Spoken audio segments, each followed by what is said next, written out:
Call this meeting to order, and if I could ask you silence or turn off your electronic devices and cell phones.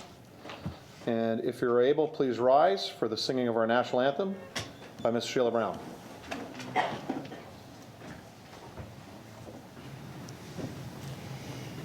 Oh, Canada, our home and native land, true patriot love in all of us command.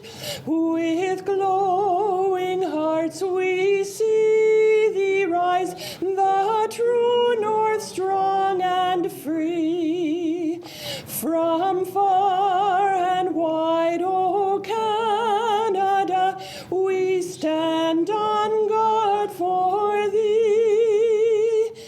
God, keep our land glorious and free.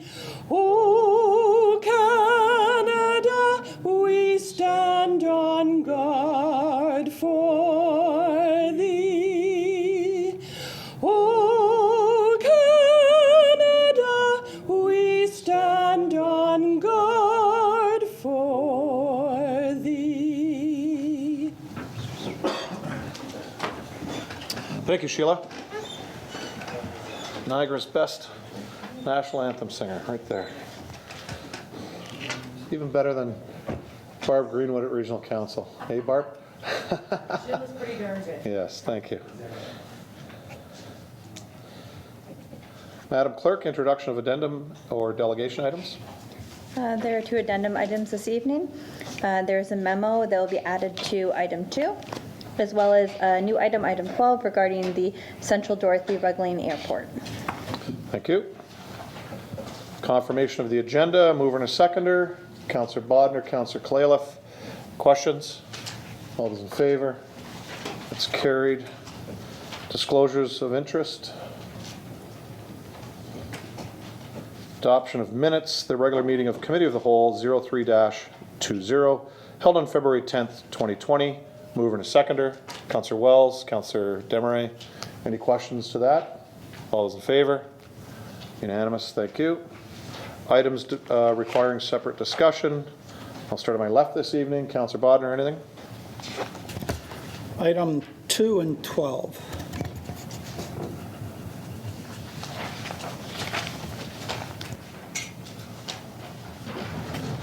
Councillor Caleff? Items number 1, 3, and 6. As well as 2. Councillor Danch? Councillor Beauregard?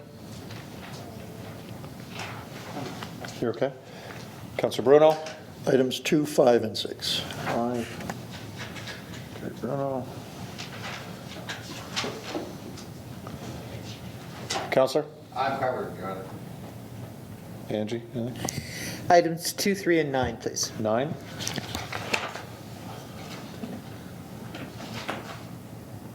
Well, Councillor Walls? Item 4. 4.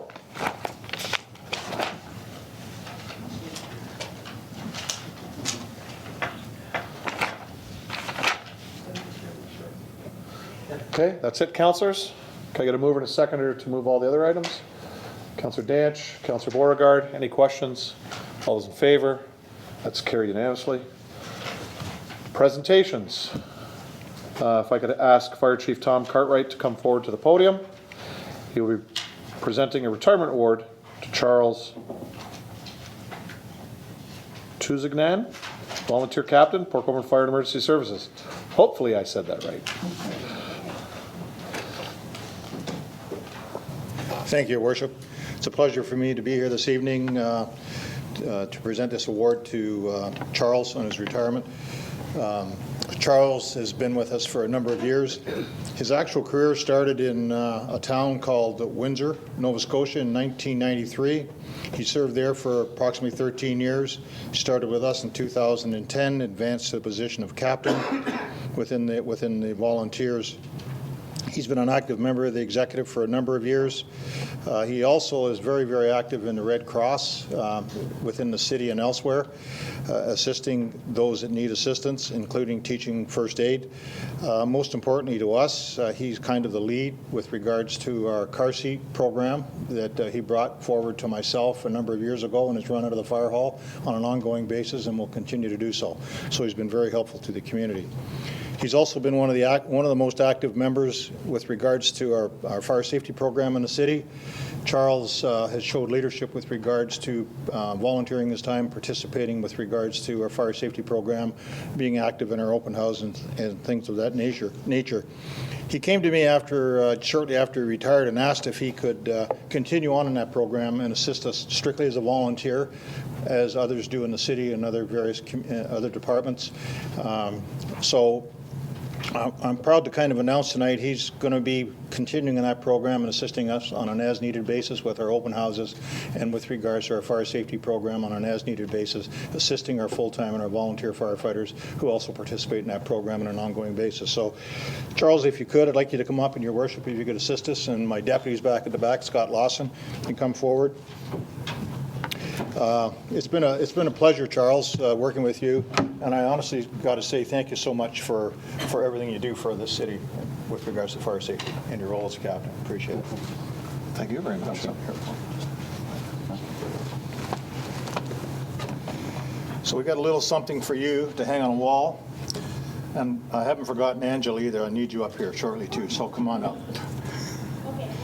Angela is Charles' girlfriend. And we usually at this time when we give something to the gentleman, we appreciate the efforts that she allows him to participate. So just a little something to put in the water. So thank you so much. Get in here. Certainly.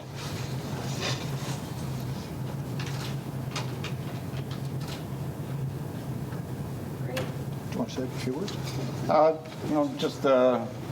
It's been an honor to serve with the city of Port Colborne, and I'm going to say I'm going to miss it for a little bit. I don't know. I don't feel 60. I feel like I still got a little bit of effort in me left. So I'm glad that Chief Cartwright was willing to allow me to keep on with the community services and the fire prevention part of it. So I look forward to doing that. Thank you. Don't run away. Don't run away yet, Charles. So Charles, on behalf of the fire service, city councilor, and staff, we present you with your helmet for your service here. And like all our firefighters, you're dedicated to our community. You've served us very well, and I look forward to you still serving us in the volunteer capacity. I think that's fantastic. So on our behalf, again, thank you very much. Thank you.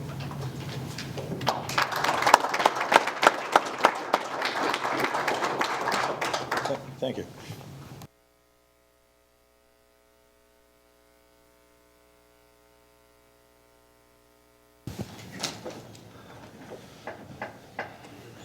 It's always good to see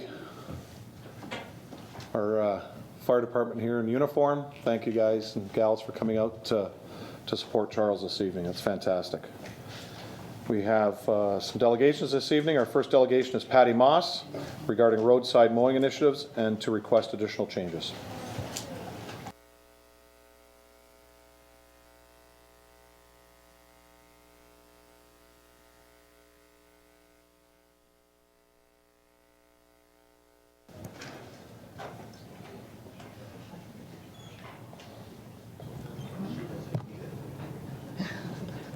So, hello, good evening, Mayor, councilors, staff, and members of the public. I am here again, but I also want to start off with thanking you for all the years of listening to me and supporting me with this initiative. I have to emphasize the importance of these corridors, these natural corridors that run alongside our roadsides. As we use our roads to connect to other people and places, the insects do that as well. They need linear strips of habitat to connect fragmented patches of land from one area to another.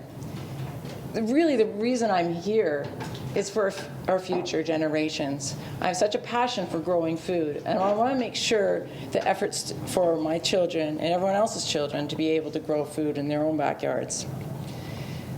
Now, over the years, I've been studying this for 6 years now, and I'm trying to find a balance between residents, farmers, and insects. And with that balance, it's actually just coordinating the right timings of mowings that's performed. So last year, what I did was ask for a mowing to be performed, the first one to be performed in June, the middle of June, as opposed to in the middle of May.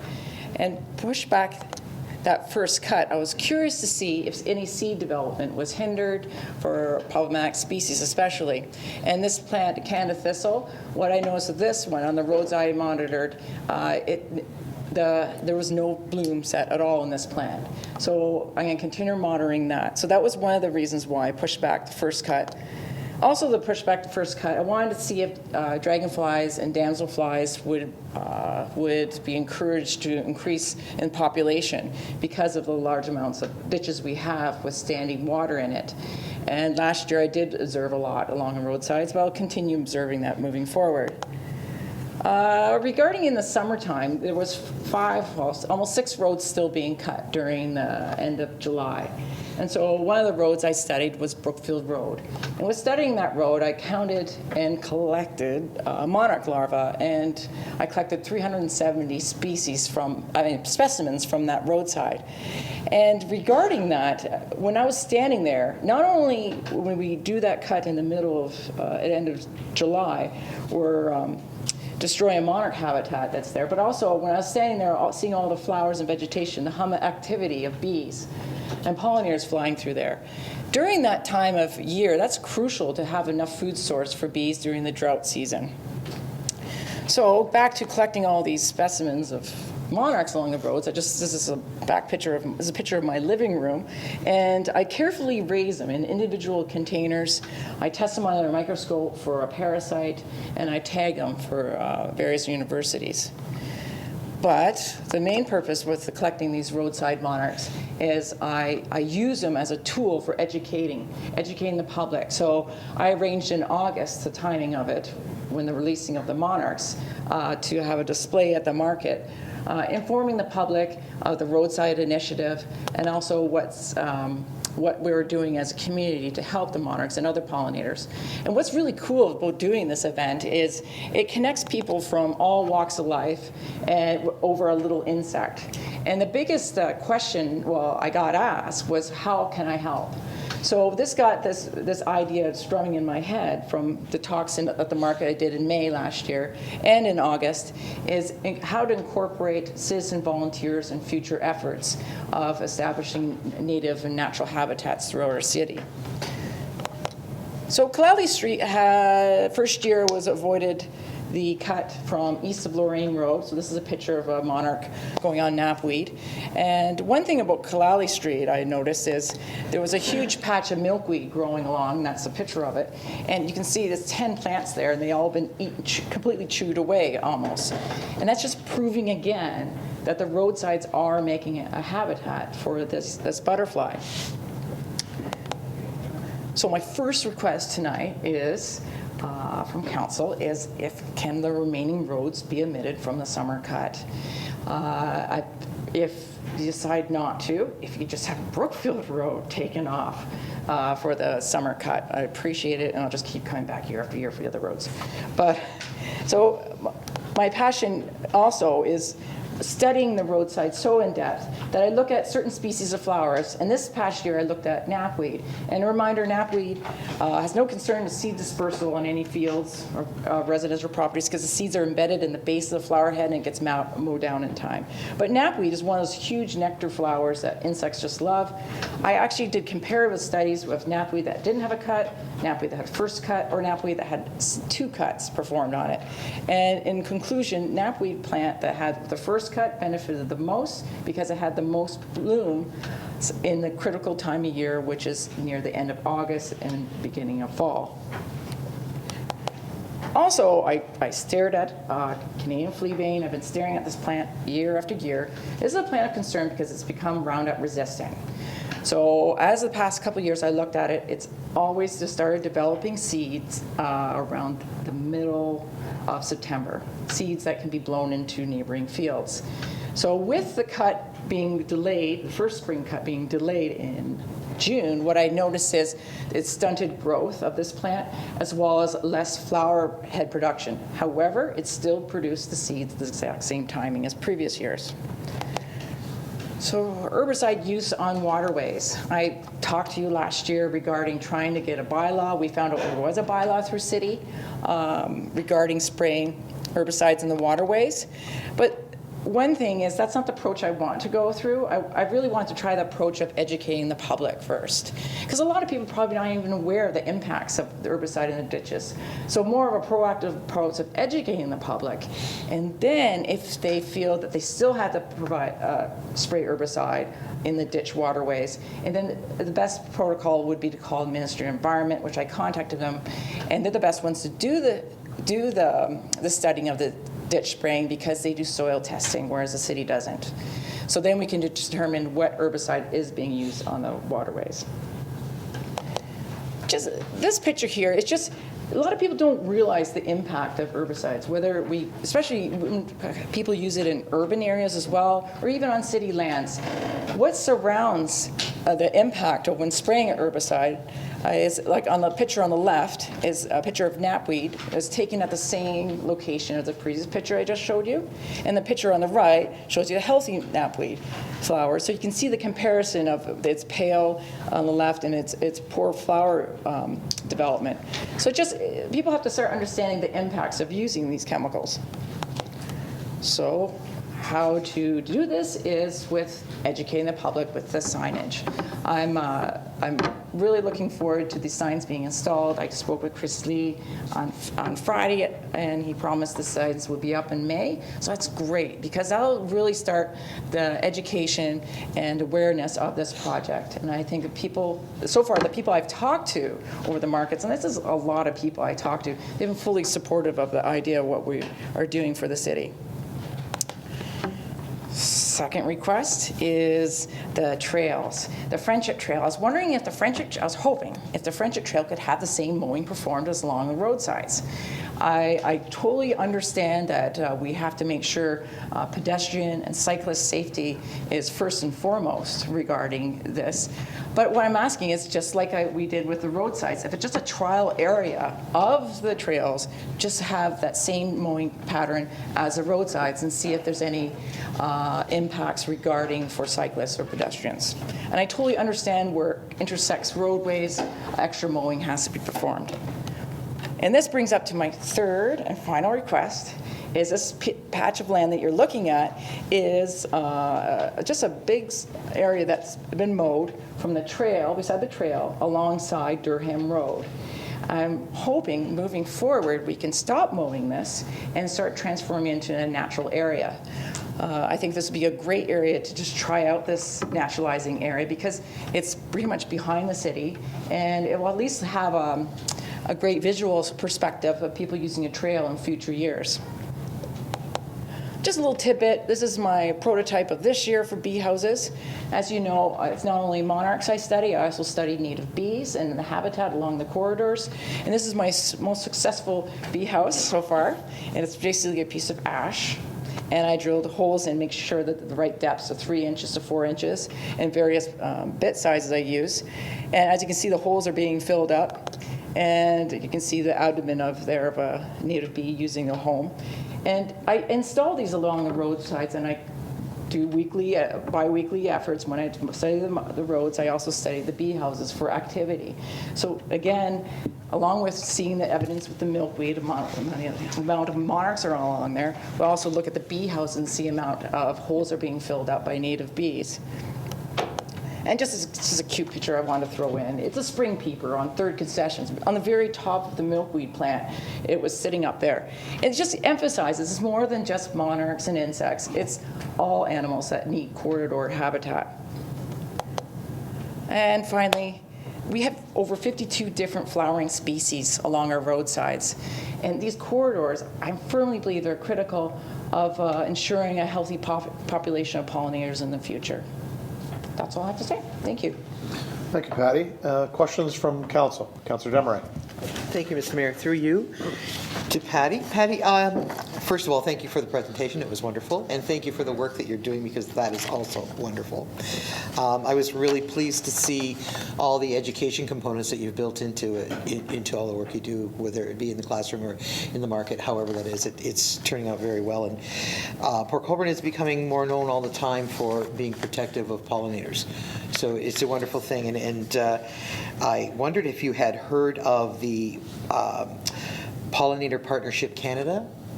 This is actually, Mayor Steele sent me an email back in November through the Good Roads Association, that was where you got it from. And this is something that really makes good sense. I went in and did the survey that they had, and I got a lot of the feedback from it. It's a really interesting thing. It gives practical, science-based understanding of pollinators and know-how on how to protect them and to further that effort. I'm thinking that starting with the monarch and now looking at bees and expanding beyond that is a good thing for us to be doing. And certainly the Durham Street strip that you're talking about, I know that well because I've had so many complaints over the years about how it's not properly cut, and it leaves patches everywhere. But if we were to market that as a pollinator area, that would take that away and save a lot of money in that cutting and a lot of complaints from people who say it's not perfectly cut. So it would be something to be looking at. It's time that, I believe it is time that we started to take areas like that and use them in a way that's good for everyone. So I really do support what you're saying here. And using the trails, that I believe is a no-brainer. I think it's something we should have been doing all along. I'm not sure about the adding more streets. I think that would, more roads, I think that would, we'd have to hear from public about that one, but certainly all the rest I would be fully supportive of. But thank you. Thank you, Councillor. Councillor Borgard? Through your worship to Ms. Moss, where will the signs be located? Are these going to be new locations? Chris Lee and I were just talking about that last Friday, and there will be a mapping done, and we'll be placing them, what I think is throughout the city, locations, and we haven't really fully discussed where they'll be located, but some of the roads, if I'm interested in, is, well, main thoroughways such as Kalali Street, using the trail system for our signage as well, just moving out throughout the city on locations where people can easily see them and be able to scan them. Okay.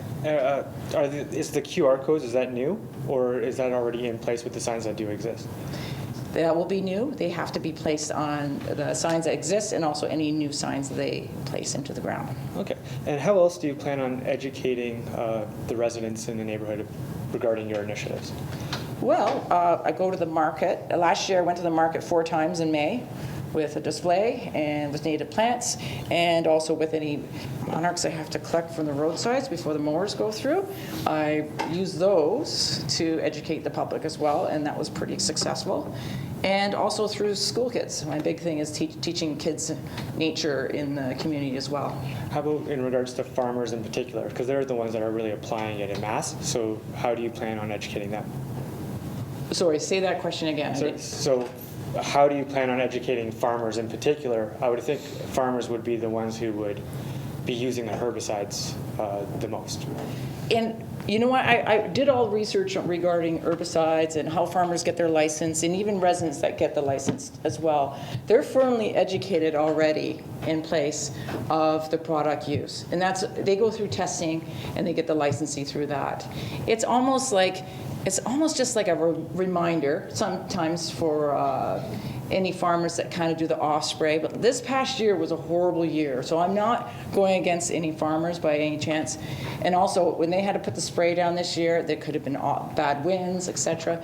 My more focus is more on the residents and that are deliberately putting it in the ditches, as well as more education on urban areas as well, and just understanding, hopefully utilizing an appreciation of these corridor habitats, of creating more of a buffer strip zone to help create density of vegetation that will help absorb nutrients and runoffs from fields and resident properties. The plants in these ditches are crucial into absorbing a lot of the chemicals runoff before it enters into the lake. Okay. I think education is very important, and especially residents in particular, so I do thank you for that. I do have one concern in particular. It's along the Friendship Trail, your request there in regards to Durham and Rooter Road, as well as other areas, I believe, in the Friendship Trail. You talk about naturalizing it, so I'm assuming that means just no cutting, correct? More than that. Okay. More than that. Well, I was told by city staff that one time long time ago, it was planted with trees and et cetera, but then it got changed around to back looking like that. What my initiatives, when I was talking to all those residents saying, how can we help? This is a great initiative. What can we do? This year, when I'm at the market, I'm going to start taking their names. I'm going to get a collaborative group of volunteers. So it's more than just letting it grow naturally. Maybe first year, let's let it grow naturally, see what species are coming up and what we can do. And then what's the best approach moving forward. And with having a team of volunteers, it'll help alleviate staff efforts into we can more make a community-based effort, that whole strip running along the trail. So it's more of a feel-good kind of situation for people using the trail. Okay. My concerns, though, in particular, are with the naturalization aspect and having it grown out. Ticks are a huge problem. They are dangerous to humans. There are people all across Port Colborne who have Lyme disease from them, and that trail is frequently used by people who have dogs, me in particular. I walk my dog down that path all the time, and I utilize that space all the time. So I have a little bit of a bias, no doubt, but I do see others do the same thing, and I am concerned about ticks getting on my dog and then onto me, or just onto me. And another thing that's also an issue, there has been frequent dumping, illegal dumping in that area. So by keeping it naturalized, I do feel concerned that that just may entice people to do it who dump. I think we had a handle on it at one point, but people may come back again because that naturalization will give a little bit more hidden space. So it won't be hard for someone with a truck to get over that and dump where they've been dumping, and it'll just hide it even better. So I do have concerns there. Okay, and I'll answer both those concerns. Number one, if you're walking on a trail and you're with your dog and yourself should be staying on the paved area. Anyways, your dog should be on a leash, so therefore the dog shouldn't be wandering into the grassy areas. And for you to walk off the trail and go into grassy areas, I don't know, like why? I hike a mud lake all the time, and holy smokes, ticks galore, and you just do a chick check. But this is not a hiking trail. This is a fully paved, at least 6-foot swath of concrete. So we can't put the fear of ticks into every decision we make moving forward with environmental concerns. We have to find a balance, again, so making sure it's not too high along the sides. I'm not saying not mow the trail at all along the sides, but I'm just saying ease up. There's a lot of mowing being performed along the trail. Another thing, with that naturalization and dumping, actually my kids and I did a whole bunch of cleanup this past year at spring in the whole dumping area. I totally understand the amount of garbage that's there. But I think if you bring nature back and make it more naturalized and beautiful, people start paying more attention, and there'll be more observation and noticing of the area. And I think people will be less inclined to dump in an area that's been strategically left to go to natural and native. That's my thing. Counselor? I'd just like to just say one comment, just with all due respect. I don't think you can tell me whether or not I should walk my dog on pavement or utilize the grassy space. So I just want to say that. That's all. Everything else I do understand. Thanks. Thank you, Counselor. Counselor Bodnar? Well, here we are again, Patty, 6 years later. I think when we first started, I came across as your critic, and I like to think more of expressing opinions from people that aren't here. So I've heard it said that maybe you shouldn't come here, you should deal with staff and not come here and have waste council's time and stuff like that. But if you look at from where you started and where you are now, and look at the number of changes that you implemented, dealing with farmers, dealing with neighbors along the system, I don't know, without maybe some push and direction, that maybe that would have come about. But So I don't have trouble with you coming back here and explaining this and telling us how it's getting better every year. That's, I think, a good thing. So I think I was asked by a resident to ask you a question tonight, and I don't know the answer, so I said I'd ask you. So the question was, do you have permission to harvest eggs and raise monarchs? Because apparently there's a licensing or something from the Ministry of Natural Resources, maybe, possibly, coming through the Vineland Research Station. Anyways, there's the question. So, have Patty? it. That is called a scientific collector's permit. And yes, I did it for year after year after year. I did it for 3 years. I collected the permit at the beginning of my study. Well, they only give you a limit of 20 to collect.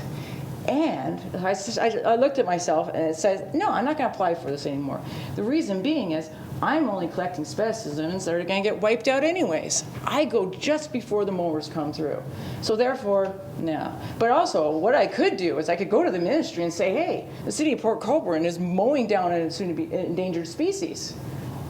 Like, do you see what I mean? So I think I have a really firm stance of how to handle the monarchs as well. And that's why I showed you pictures of my living room. They're individual containers. I use a microscope set up. I take it very diligently. And when I'm in public, when I'm educating people, I said, don't do this at home, leave monarchs where they are, etc.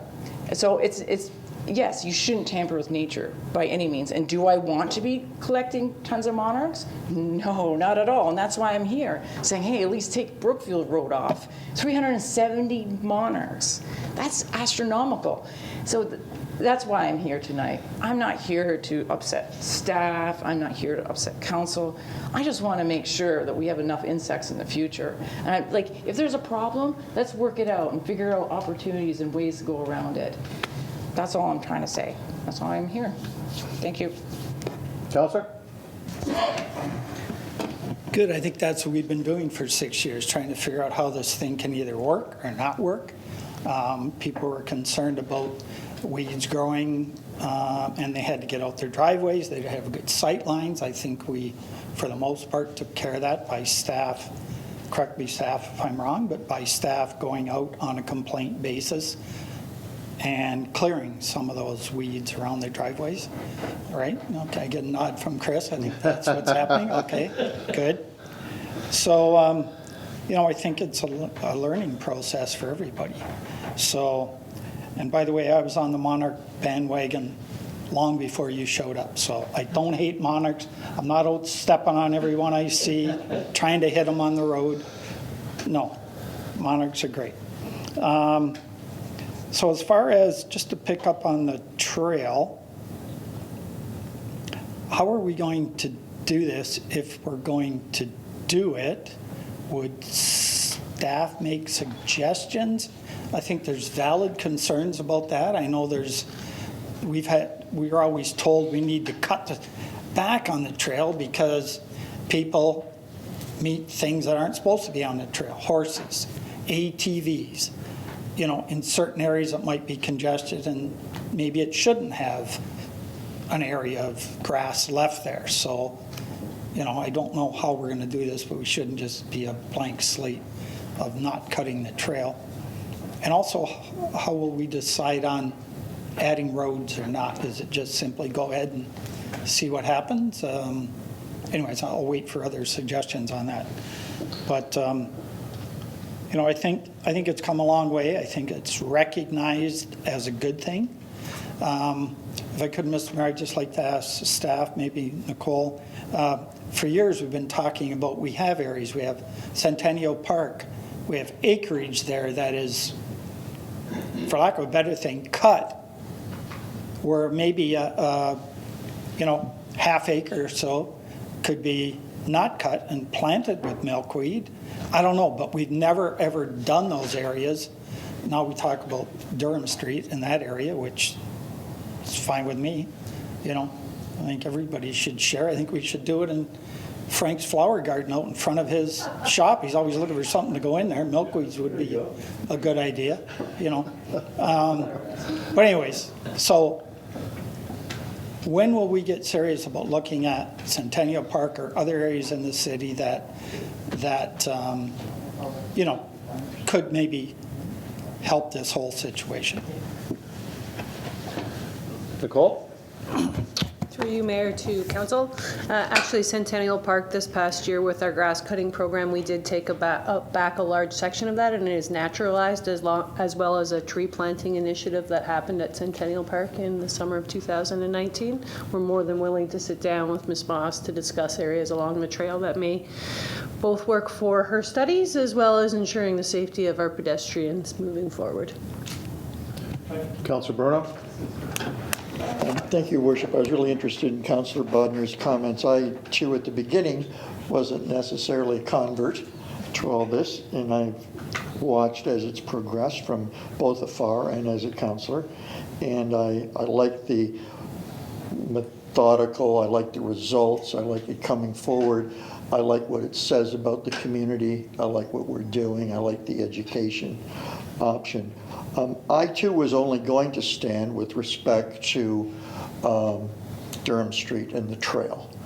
You know, I could see putting signs there as being educational for those using the trails, but I have to tell you that if you looked at most of our trails, a lot of them are hidden. And I'm an advocate of wanting to show off something I think's pretty unique and pretty special. When I go down Durham and then on to Reuter, I've always thought that there's that first section from Fairs right to where the railroad track breaks that they can't cut, and all that stuff's weeds are mixed in with the fence that's there. And then there's a nice break and the grass is cut, and if you look at the other side, you have ditches, you have the Inco internal or Valley internal lands. And to me, it's kind of it's a vista of showing the trail. So I didn't really think about the tick issue in that, but I kind of like the fact that people who may not even know there's a trail that runs past when you turn onto Reuter now know that there's one. So, but off of what Councillor Bodner said, you know, in the back of a park or lands like, I mean, Niagara Parks Commission years ago decommissioned mowing a lot of lands, both as an economic thing, but also as a naturalization. And, you know, if you talk about that acreage at Centennial, I mean, that can be a feature of going there. It actually can be an attractor. Something different is here, the signage is there, potentially interpretive boards there, and maybe that's not the park, but the idea of having it part of a destination may also raise the profile of education. I'd love to swap out Durham for some of those backlands or another road, just because I just think that if you do that in Durham, unfortunately it just looks like there's weeds on both sides of it, and it hides our trail. So I'm with you up until Durham, and I wish that there could be an alternative to do the same thing, and we could potentially have the best of both worlds. And I know you're always cognizant about working with us, and this may be some kind of trade-off here that does what you want for the environment, the pollinators, and keeps the vista of that trail and that area for potential dumping, ticks, et cetera, et cetera. So those are my comments, Mr. Mayor. Thank you, Councillor. Councillor Bagu? Thank you, Mr. Mayor. Once again, thank you, Patty. Just for councillors' information, Patty does have the full support of the Environmental Advisory Committee. She's presented there quite a few times, and the Environmental Advisory Committee is right behind her 100%. And I do have one question, well, first a comment. Mickey DeFrugio from the NPCA Board of Directors years ago used to always hand me out milkweed seeds. He had envelopes with seeds. He'd be handing them out to everybody he could find. And I just don't know, is there some sort of program maybe you could get somebody to help you or somebody else to do it for you to hand out milkweed seeds at the market or wherever it is? Like, I think that especially the kids are going to get it right into it. I know my granddaughters are right into that now because they saw you at the market, and it went in your little booth, and they talked about it for days and days. So that's been a question about the milkweed seeds, whether we can sort of expand it. I know people don't want them in their gardens. Probably the Horticultural Society might give me heck. Gotta get a few phone calls, but Actually, Mark, actually, the whole month of May, I was selling more than just, I didn't give away seeds, but I sold native plants, and I grew swamp milkweed, common milkweed, and all the proceeds I raised from this plant sales, I have a nature club funding, where I teach kids from Port Colborne nature. So I use all the fundings from the plant sales regarding milkweed. So I go a step farther. I supply them with cheap milkweed plants for $1 each. And regarding that land, that swath of land where Durham Street is, I picked the most ignored spot piece of land that was mowed by staff, and I thought, I just picked this spot because I just chose a section of land that looked neglected, it's barren, it's out in nowhere, and I thought, oh, what a great area to try an initiative to naturalizing. And what I mean by naturalizing, I don't mean just letting weeds and go look like a ditch. No. I mean taking it a step further, planting native tree species, native flowers, etc. It's like establishing a native habitat. I'm not like just let it go wild and that's it. Oh, no. I will let it go wild for the first year and let's see what's growing. And then with the volunteer base I want to collaborate with, and then start establishing plantings like you did years ago. You planted trees and all that stuff in that area. And just trying to, that's what I'm looking at. Not let it go look like a ditch. No, look like a natural area. Okay, Councillor, thank you. Councillor Beauregard? Do you have one other question, or you're all set? No, I want to bring a motion forward, but I want everyone else to have a chance to ask a question. Okay. Pardon? Yeah, we'll do it at the end of that. We do have another delegation with regards to this, so. Any other councillors who have questions? Okay, thank you. The only thing I'd like to say is that when I was in Sheboygan, Wisconsin this past summer, we did with their cleanup of their river. What they did is they took all the natural areas along the river, and what they planted was wildflowers and certain types of plants that are native to that area, to bring back a lot of the things that Patty's been talking about, the butterflies, the bees, different things. The other thing they did is they were able to naturalize areas where it kept the geese out of their parks, because they had a lot of parks that actually fronted onto to the river. And we talked to staff about this with Lakeview Park with our geese issue last year, and it's none of this grows high, as Patty says. It's all natural, but it's not like going down the trail. And I don't want people to confuse that. When people say the trail's overgrown, it's overgrown with brush and trees, not short flowers and stuff like that. I mean, it gets pulled in, and I know staff have been out there, and we've got our chippers and chainsaws and everything out. That's where we want to see that pushed back for clarity, as Councillor was saying. But this isn't anything new, Council.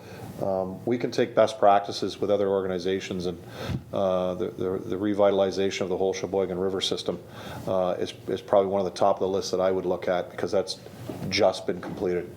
And when you drive down through their park area, yes, you have your nice grass area, and you may have a strip of grass that's 10, 20 feet wide along the roadway and the sidewalk that goes through their Kinsman Park. But then you've got all these beautiful natural area, and then you've got breaks that go out into the river where people can go fish. But in there is all the areas that all their plant life, their animal life, their insect life has been reborn compared to the days of when it was all polluted. So, this can be, we can make this get better, and I'm glad that it does come back. What I was referring to earlier, what Councillor Bodner said, is that there's things I'd like to see staff be able to do each year without Patty always having to come to us to beg. So I'd really, like the trail system. I mean, why not have her deal with staff every year on best practices and work together, and you've got volunteers out there. I mean, that's what we ask for in this community. And that's one thing Port Colborne is blessed with, is a great volunteer corps. So let's work together on these things. Durham Street. I can get pictures from the areas I was at in the summer and show you how it looks. It's not like it's a ratty looking area where people are going to dump their garbage. It's actually can be quite beautiful. So, but there's right ways and wrong ways to do things. So But our staff are experts at it. That's why we hire them. So those things I'd really like to see Patty work with staff and then move forward with these projects around town.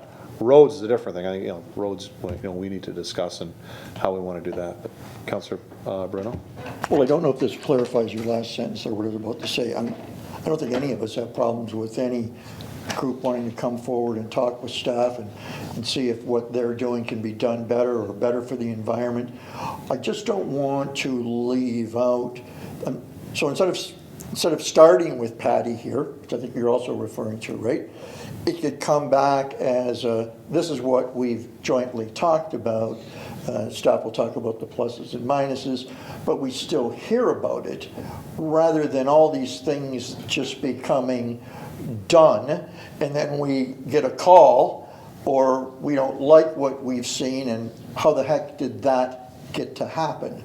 So if it's about collaboration ahead of time, great, but I'd still like to see it come back here so that we're not either blindsided, we have the input, or we yay or nay it. Yeah, I mean, that's things you can put in place with staff for them to come at a certain time each year to give us updates on these things.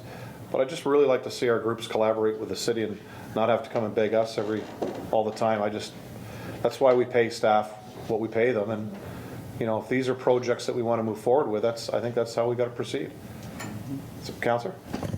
Thank you, Mr. Mayor. Through you, possibly we could take this a step further and take this pollinator partnership program and pass it along to both staff and the Environmental Advisory Committee to have a look at. There's specific lists of plantings that are native to this specific part of Niagara, to the Port Colborne area in Niagara.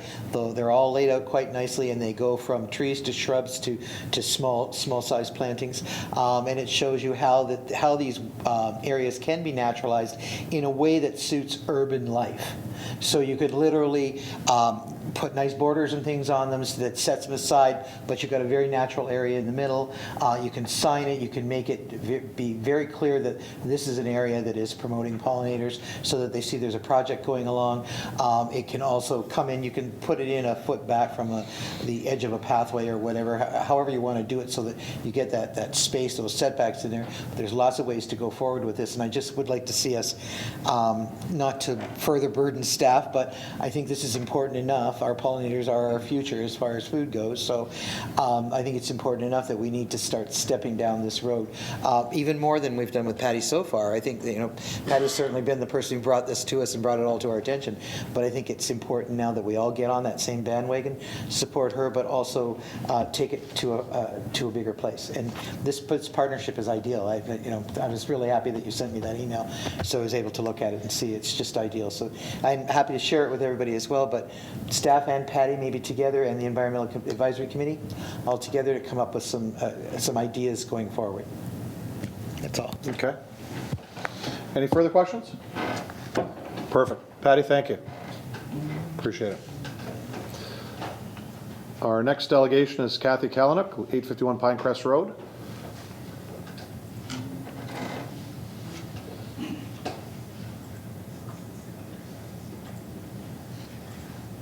I should start talking now.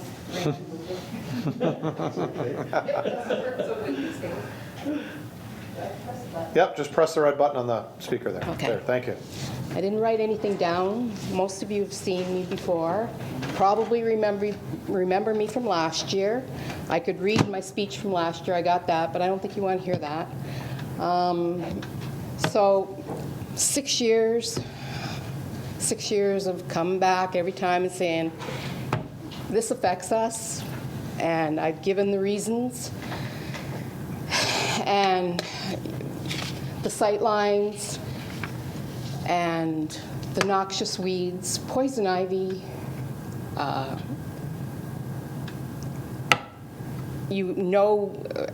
could quiz you and say, do you remember what I've said to you over the 6 years, the ones that, some of you that have been here.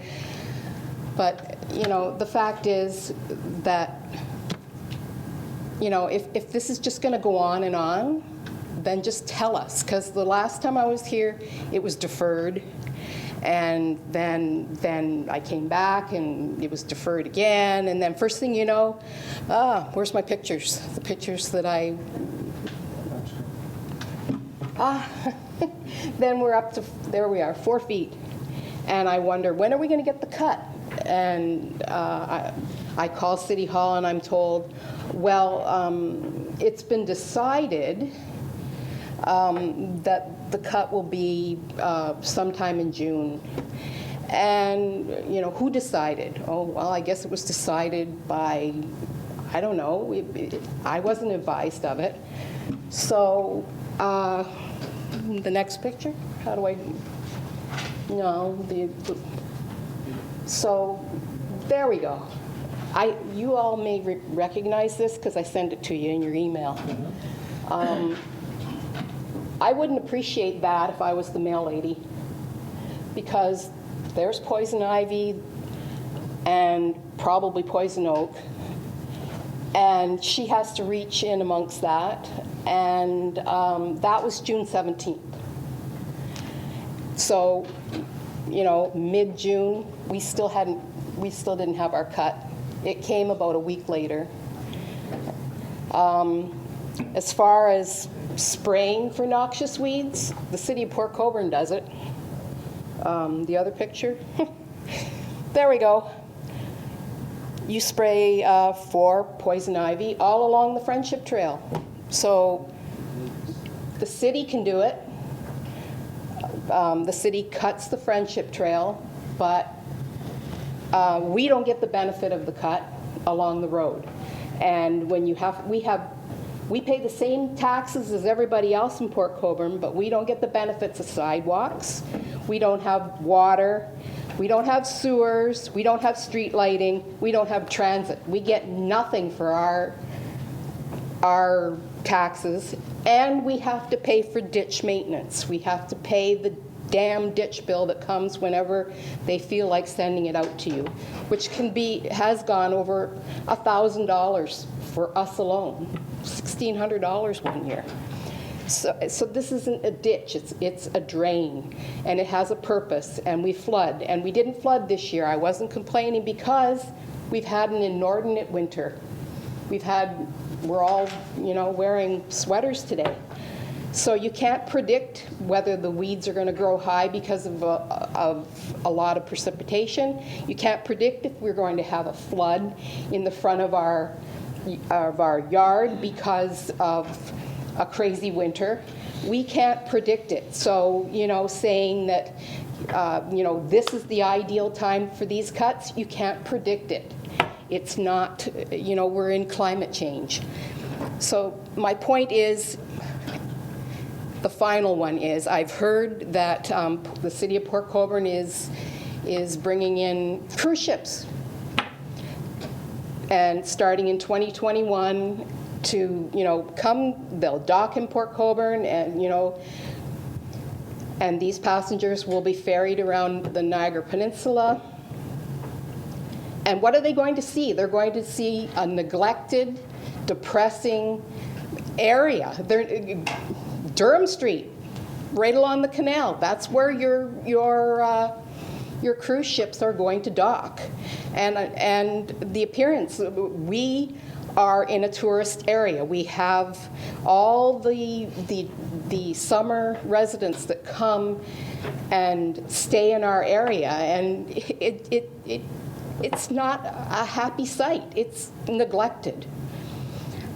So the point is, enough. If you're just going to just keep adding on and just say, well, this is the way it is, well, then tell me that.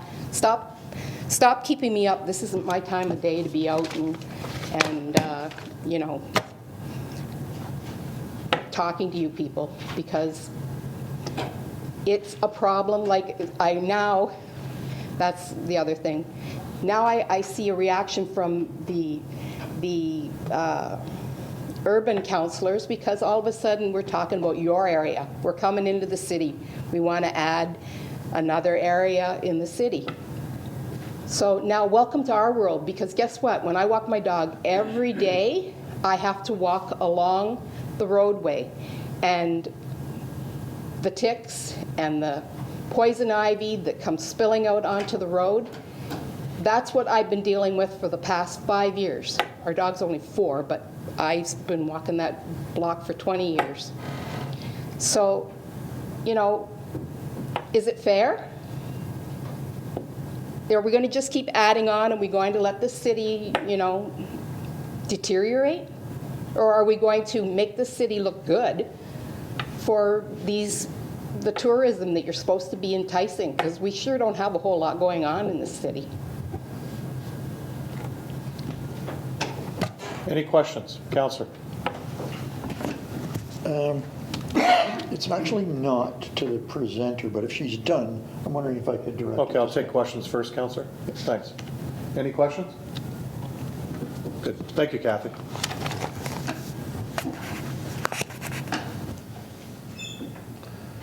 Councillor? Thank you, Worship. Through you to Director Lee. You know, this seems like one of those moments when, I mean, I am an urban councillor, but I pride myself on putting city councillor first under my signature and ward councillor second. And I can't help but just logically think that we have like kilometers of road in the rural area. I mean, I drive the back way of Brookfield Road, there's Wilhelm Road, Matthews, like, I don't, you know, I look at a lot of, from Kalali East to the lake, as a patchwork of a lot of rural, close homes. And then you have north of 3, right to Fort Erie, with large stretches of land. And I'm wondering why, in this case, and I don't want to just have that everybody, and it could turn out to be this way, but I'd like a response on, you know, is there not enough track of rural roadways to accomplish both? Chris?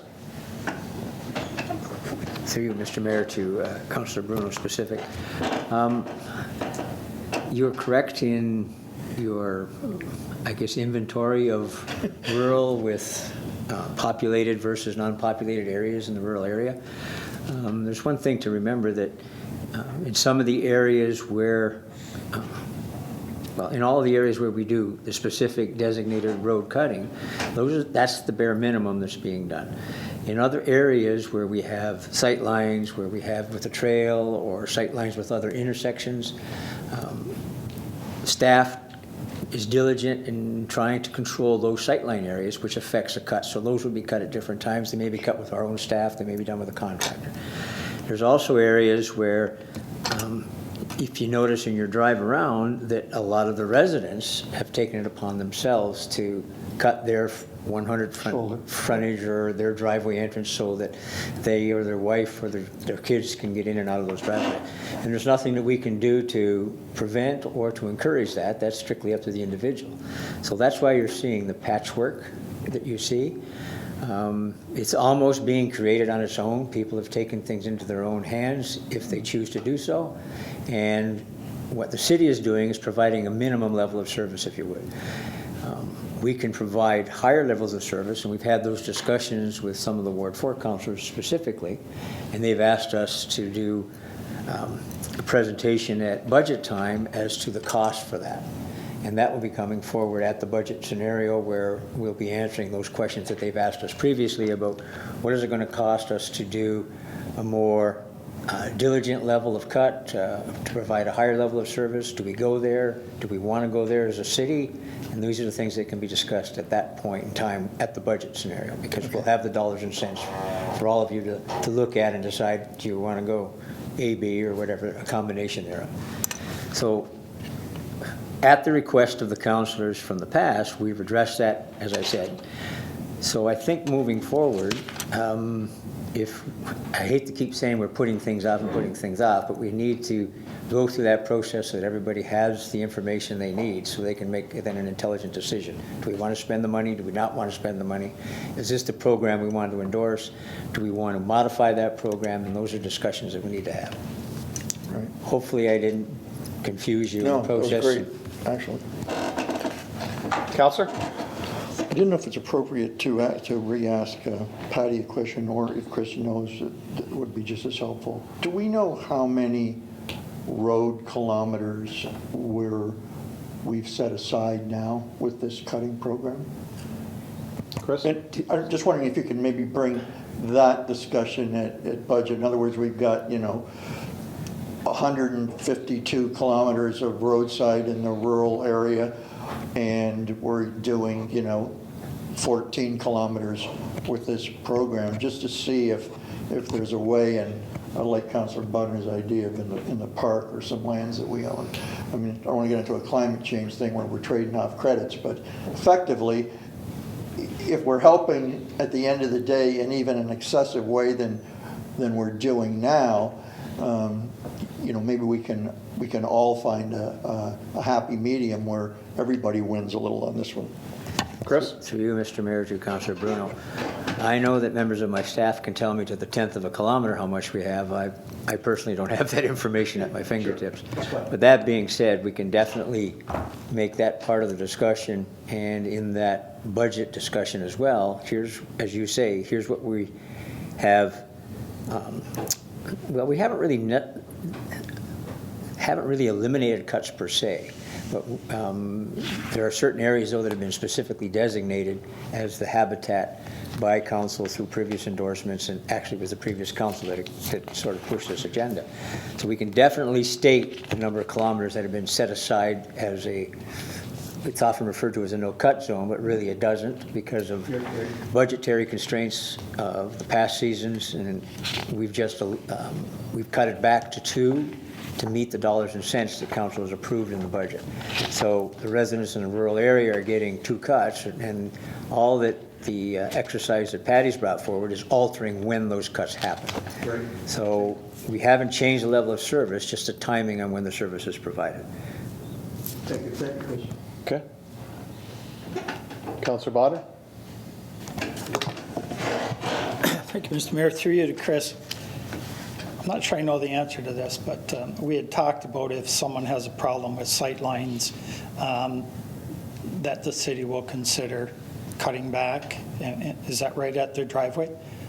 Is that something that we would do? Through you, Mr. Mayor, to Councillor Bodner. We have done that where it has proven to be a very dangerous situation and the ditches are very hard to cut. We're not going to go out and the intent isn't to go out and cut everybody who phones in and says, oh, I have a sight line. That's not our intent. Right. I mean, if someone is trimming their ditch or has an issue with that, it's very simple for them to do that. And for them to sit around and wait for us to come and show up, and do we have staff and things of that nature. So if we have a situation that we identify or has been brought to our attention through either council because we have somebody that has a disability or something else that has an issue with access, we definitely then try to address those firsthand. That's exactly what I wanted to hear. Somebody, not everybody, me on the side of a ditch, not a good thing with a mower. It wouldn't work very well. And I know other people are in that, people that are able can do it, and you see it all the time. So that's what I wanted to hear, that option was. That on an ongoing basis, we've actually stepped up the criteria for road patrols now in the reporting. We now have a minimum maintenance standard that we've implemented in the last probably 13 or 14 months now, which is addressing some of the changes that have come about from the provincial level as to what we have to adhere to. So that is sort of stepping up that process and happening on a more regular basis than it did, say, 3 or 4 years ago. Thank you. Councillor Borgard? Through your worship, I would like to move that we refer the recommendations posed by Ms. Moss to staff to then come back with a report providing a recommendation, giving us the pros and cons of some of the roads of the choices that she put forward, as well as pros and cons as to the all of her recommendations. So there's 4 recommendations there. At a time, maybe in April, or unless it's really time sensitive, then whenever it's able. So either between Chris, your department, or through Nicole. So it'd be Chris and Nicole, Yeah, I because Nicole would be figured they're dealing both- with the trail system and Chris would be dealing with the roadside cutting. Okay, I need a seconder for that. Councillor Bruno, there is no debate on this. Information purposes only. Chris? To you, Mr. Mayor, and the rest of council, we've already had some initial discussions with Patty just last week. I had members of my staff, and they sat down with her, and we went through a process that was addressing some of the things that council had endorsed in previous budgets and had actually funded, specifically the signage and the QR codes and developing of that. Staff and Patty have come to, and along with hopefully the Environmental Advisory Committee group will help in the, I guess, building of the website that the QR code is going to reference on the city's webpage, so that that information, that education process can then go full steam ahead. That'll be developed, from what I anticipate, based on the discussions we had over the next few months, and hopefully be up and running before we get too far into summer, so that the signage will be there, the QR codes will give the public the access and the information that they need as part of Patty's education. And then we can also do this information report at that time to say, okay, here's where the mapping is, here's where the signage has gone, here's the pros and cons, as Councillor Beauregard is referencing, and here's the cost savings if we eliminate this middle July cut on the 6 roads that Patty is referring to. And then subsequently, we will partner with Nicole and her group to see what is available or what is possible this year going forward with the trails. Okay. Can we expect, just looking at my calendar here, Councilor's asking for April 13th is our first meeting. Is that a date that we can put into this referral? I would maybe pick the next meeting. That'll give us time to get with the EAC and see what part they may or may not play in this equation, and then have staff in both departments sit down with Patty and go from there. Mark, when do you guys meet again? March. In March? Okay, so let's use April 27th then. Is that fine? Yeah. Councilor, is that fine? Okay, so we have a referral to April 27th with regards to the information that was supplied by Patty Moss this evening. Again, there is no debate on that. All those in favor? All those opposed? That's carried unanimously. Councilor Desmarais, with regards to the initiative that you have there, do you want to bring that forward, please? I do, Mr. Mayor, thank you. I would actually like to see staff take the lead on this. So to get the information on the Pollinator Partnership Canada, I'll certainly send the email back around so that everybody can see what it is. It's a website full of information, and there's certainly some links to training opportunities, that sort of thing. So to move forward with that and work with the Environmental Advisory Committee and see what we can do. Okay, so if we can have that committee and one of the staff work with that?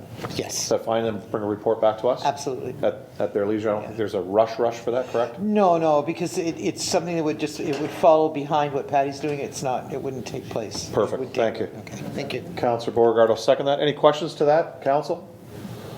All those in favor? That's unanimous. Great, thank you.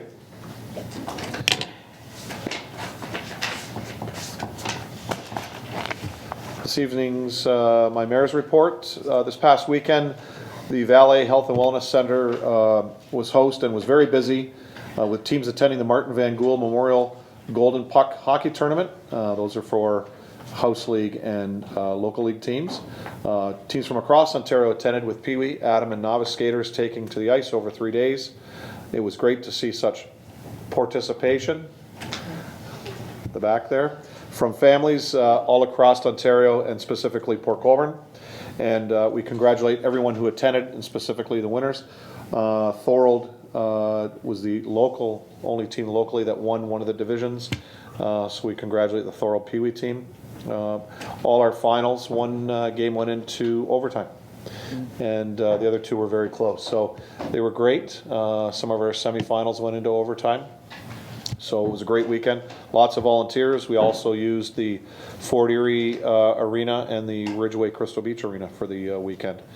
I was also privileged last night to drop the puck at the opening game of the Junior A GMHL Russell Cup Championship playoffs, featuring our own Niagara Whalers, and they were playing the Durham Roadrunners. The Whalers took the first game last night, and game 2 is actually tonight in Durham, and it's the best 2 out of 3 quarterfinals. So we asked the public to come out and cheer our Whalers on during their next home game. Just pay attention to their website at Niagara Whalers. It was good. Decent crowd. I thought there'd be a few more people there, but it was good hockey. And I left before the final game. They were up 4-1, so it was kind of over at the time. So, but it was good. And on Friday morning, last Friday, I was visited by our local Girl Guides as they brought their flag to City Hall in celebration of World Thinking Day. And this evening, the flag is behind our podium over to my right here. TV left, I guess. And World Thinking Day is a chance for Girl Guides to connect with 10 million other Girl Guides and Scouts across the globe, and to shout about the amazing things they do. The theme for 2020 is diversity, equity, and inclusion. At Girl Guiding, these values are at the core of what they do as they work to ensure all girls receive the same great guidance or guiding experience. Everybody noticed in the paper over the last week, Catherine Boyer. I'm going to give a shout out to 13-year-old Catherine Boyer, a grade 7 McKay Public School student, as she takes participating to a higher level. Catherine has been accepted as a page in the PAGE program at the Ontario Legislature and will be spending 4 weeks in Toronto with 19 other students assisting the MPPs. Catherine was selected into the program after submitting an essay outlining her achievements, involvements, and suitability for the program. On behalf of my office and all members of council and the rest of the citizens of Port Colborne, we congratulate Catherine on this endeavor. I'm sure she'll have lots of fun up there. And Saturday evening, I attended the 75th anniversary of the Port Colborne Operatic Society and their current production of Mamma Mia. Planning starts in September each year for their late winter production. Volunteers must commit to attending rehearsals, preparing props, backdrops, music, dances, and costumes. And the caliber and commitment of the individuals in these shows, both on stage and behind the scene, is remarkable. Tickets are still available for the upcoming shows, which run until Sunday, March 8th. Please contact the Showboat Festival Theatre office at the Roselawn Centre. I was there Saturday evening. Play was fantastic. I kind of chuckled because if you look at Mamma Mia, it's more of a modern music. So now the new generation gets to see, as opposed to the days of Annie, Get Your Gun or Meet Me in St. Louis, when, you know, today's young people don't know what the heck are you talking about. So as I stated on Saturday, their first production was HMS Pinafore. They've done Oliver a number of times, The Wizard of Oz, Annie, Get Your Gun, Oklahoma, some real classics. But it's good to see a modern operatic sing-along go on. And they actually have a sing-along evening coming up, so it's actually pretty cool. The auditorium, I'm not sure the status of the auditorium because they've removed seating for wheelchair access and some emergency doors that they had to put in. So it used to be around 630. I think it's down around 600 now, but it was close to capacity on Saturday night, and my understanding yesterday's matinee was close to capacity, speaking to some of the people at the rink yesterday. So kudos to 75 years of great entertainment for not only citizens of Port Colborne and Niagara, but those that come in from beyond. And that's it. Any questions to the mayor's report? Thank you. Councillor Butters, Niagara Regional report this evening. Oh, thank you, Mayor Steele. It's nice to see everybody, and I'm glad to be here. So I want to talk to you a little bit about what we had at the Public Health and Social Services Committee, Standing Committee. We had a really good presentation on early development instruments and the 2018 results for Niagara. And it's basically it's a tool that measures the developmental health and well-being of children in year 2 of kindergarten. So basically our 5-year-olds in Niagara. And it's mandated and funded by the Ministry of Education, and it focuses on 5 domains of child development. physical health and well-being, social competence, emotional maturity, language and cognitive development, and communication and general knowledge. And this study shows areas of vulnerability, so, and it shows it in a geographical way. So it's really important to know that some of those numbers went up, which means there are children not doing as well as we certainly would like them to the point where, you know, some warning bells are going off, certainly in our public health. The whole purpose of this is to enable a better delivery of programs to assist children, and the sooner the better. So say for early on years here in Port Colborne, that's like an ideal place where these kind of programs can be developed and delivered to younger children to get them more prepared for when they do go to school. Some of the areas that were scoring higher that caused those alarm bells was in emotional maturity, more anxiousness, more fearfulness, more aggression. So there's like pretty in-depth stuff, and it's interesting. It's the teachers in the schools that do this for the children of Niagara, and it really is, I think, going to be crucial going forward now that as this data gets further drilled down on and developed, and then the programs that come out of it, which end up getting offered through lots and lots of different deliverers, not just early on, but certainly school boards. Like, there's a long, long list of partners that use this information to make it better for our children. The other thing that I want to talk to you a little bit about was a motion that Councillor Laura Yip brought forward respecting the direct election of the regional chair.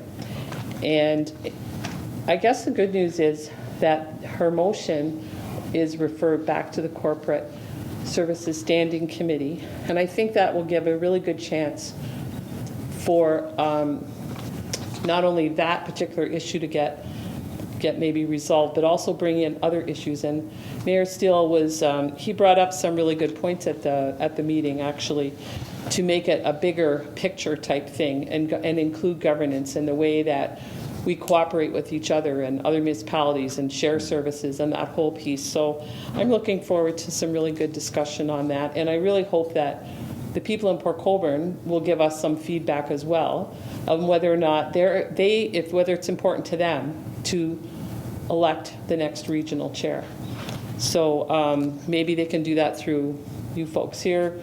They can certainly call me or message me or send an email to the mayor, but it's important that we get that public feedback because it's something that we will be looking at in the March meeting, actually, and then whatever comes of that going forward. There was also another really interesting motion for reconsideration by Councillor Nicholson of Niagara Falls, and it dealt with a closed session item. Actually, it was minute item 1.1 of the closed session of the January 23rd meeting, and it dealt with a matter of advice that is subject to solicitor-client privilege. And legal advice that was respecting litigation concerning former senior administrative officials' employment contracts. So I'll let you guys fill in the blanks because I, of course, need to respect in-camera items. Of course, this is what it was. But I do want to tell you that this reconsideration motion was defeated quite soundly, 23-1. And I'll let you guess who the one person was that voted for it. The rest of us voted it down. And my last thing is the Committee of the Whole meets this Thursday, and something that really does concern the City of Port Colborne. We're going to be seeing a presentation for a feasibility study on the future business modeling case for the airports, both the ones Niagara Central, Dorothy Rungling, which Port Colborne contributes to, as well as Niagara District. So what I did do was I've provided, Councillor Bruno and Councillor Bodner, who are commissioners on the Airport Commission, will be getting that information, I hope, by tomorrow in a full sense, and providing it to the rest of the commissioners this week so that they can be fully advised of what's going on. So with that, that's all I got. Thank you, Barb. And just one thing to what Councillor Butters had mentioned with regards to the governance issue. One thing that was pretty loud and clear, and I spoke about it, was with regards to how we go out and speak with the public across Niagara. Because in reality, our rules state we just have to have one meeting, one public session. But I think it was pretty loud and clear across the desks at Regional Council that we wanted to see the four corners in the middle of Niagara represented at public meetings regarding governance, so that we got the best information from the public as possible moving forward. So yeah, that was good. It was a good debate. And then the other issue with regards to Councillor Nicholson's, and I mean, you know, I did support getting it on the floor so we could deal with it on Thursday night, because if we didn't do it then, it was just going to come back to the next meeting. Let's get it over with. And I think the feeling was pretty overwhelming as far as what council wanted to not proceed with that. So that was good. So thank you, Barb. Questions to the regional councillor? Good. Thank you, councillor. Oh, sorry. Yes, councillor. Okay. Through your worship, so at regional council, there was that motion that you said that was brought forward to have discussion on governance in terms of electing the chair. Has there been other discussion as governance as a whole in total? I don't know. Well, yeah, that's what we discussed. Okay. With regards to other matters, whether it's the composition of council and the numbers, the direct election of the chair. There's a myriad of ideas that went around, so staff has really taken that and it'll go to the committee, and then the committee, whether they form a governance committee or how they'll do that, whether it's a public committee like we did for the remuneration earlier this year, that'll go forward. But at the corporate services, they'll kind of delve into that and form that question on exactly what they want to see us moving forward with. So but that's going to come back to us, not only just as a municipal council, but regional council and in the public in general. Thank you. Yeah, I look forward to seeing where how this progresses, and it's something that I would hope that for Colborne as council we will give some feedback, because it is something that is very important, at least to me. Yeah, definitely. Good. Thank you. Further questions? Again, thank you, councillor. Under councillor items, staff responses. Staff? Anything? Okay. Tonight I'll start on my left. Councillor Bodner, do you have anything for staff? Maybe. Councillor Kalala? No. Mr. Mayor, last meeting I was looking for something that came through the region, and it talked about the aquifer in Port Colborne. I now have that, and this went through the planning standing committee and then went through regional council, and it wasn't pulled or discussed or anything, so it passed through regional council. And so the essence of it is that staff, this is regional staff, be directed to consider the highly vulnerable aquifer as an important vital source of water to our rural residents in Niagara from Wainfleet through Port Colborne to Fort Erie, and ensure specific official plan policies are developed to reflect the importance and subsequent protection of this water source. And it was presented by Councillor Butters and seconded by Mayor Redekop in Fort Erie, and it did pass through regional council. So just wanted to read that. And through you, Mr. Mayor, to Dan. Dan, I had a number of inquiries. I think it's 7 now. I don't know if anybody else had any inquiries on this, but it has to do with how Port Colborne would treat short-term rentals. And I'm not sure how to proceed with this, but I think I'm looking for council's direction to tell Dan to prepare a report on this, because there is some evidence that this may be happening in certain areas, and I'd rather be ahead of it than behind it. So I wonder if I could get council's support to ask for a report from Dan on this. Dan? Thank you, Mr. Mayor, through you to all of council. Right now, we do not have any short-term rental accommodations in our zoning bylaw. We do have bed and breakfast establishments, but those are short-term, but there's certain provisions that regulate where a bed and breakfast can be. I know in the past that council has been approached by residents adjacent to a building down on Lakeshore Road West. I'm aware there's other properties down the fire lanes that have also been a cause for concern. So I'd recommend if council has the appetite to look into short-term rental accommodations, that direction should be brought forward. I know that within the region of Niagara, different municipalities have tackled this, whether it be the tourist municipalities that have tourism destinations, aka Niagara Falls, Niagara on the Lake. I know Town of Fort Erie has looked at this as a pilot project. So those could be things that I could bring forward in a report for council's information. So Councilor Bodnar, you want to move that? Yes, Mr. Mayor, I'd like to move that. Okay, seconder, Councilor Bruno. Any questions for staff to come back with that? Councilor Cleve. Through you, Mr. Mayor, to Dan. Does the Innkeepers Act not allow for overnight accommodations that we're bound by, or am I wrong? Dan? Through Mr. Mayor, I'm not totally familiar with the Innkeepers Act. Is that the Landlord and Tenant Act, Mr. Mayor? No, I think it has to do with hotels. It has to do with hotels and overnight Hotels. accommodations. I'm just wondering if that would play into that as well, but that could come through the report. Yep, definitely. Any other questions? Councilor Demery. Thank you, Mr. Mayor, through you. Dan, you'll specifically break out Airbnbs in this, I hope? Through Mr. Mayor to Councilor Demeray, I would not use the term Airbnbs because Short-term rental. there's more than Airbnbs out there. So I would just like to use the terminology as short-term rentals. Okay. Not Airbnbs. Thank you. Thank you, Councilor. Anything else? Okay, Council, all in favor? That's carried unanimously. Thank you. Councilor Bodnar? Thank you, Mr. Mayor. Also been getting a number of calls in regards to how we're going to treat, I know there's a report coming forward on, for lack of a better word, gates at the end of the roadways going out onto the lake.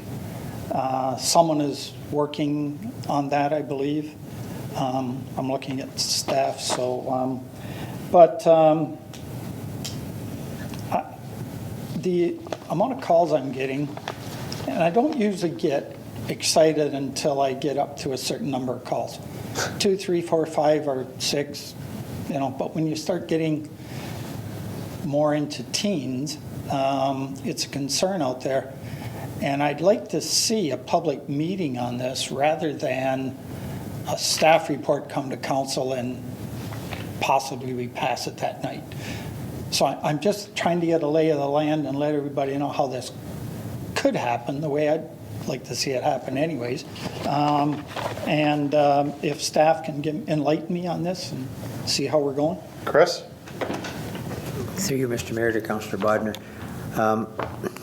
What we have now is essentially a piecemeal of gates at different locations.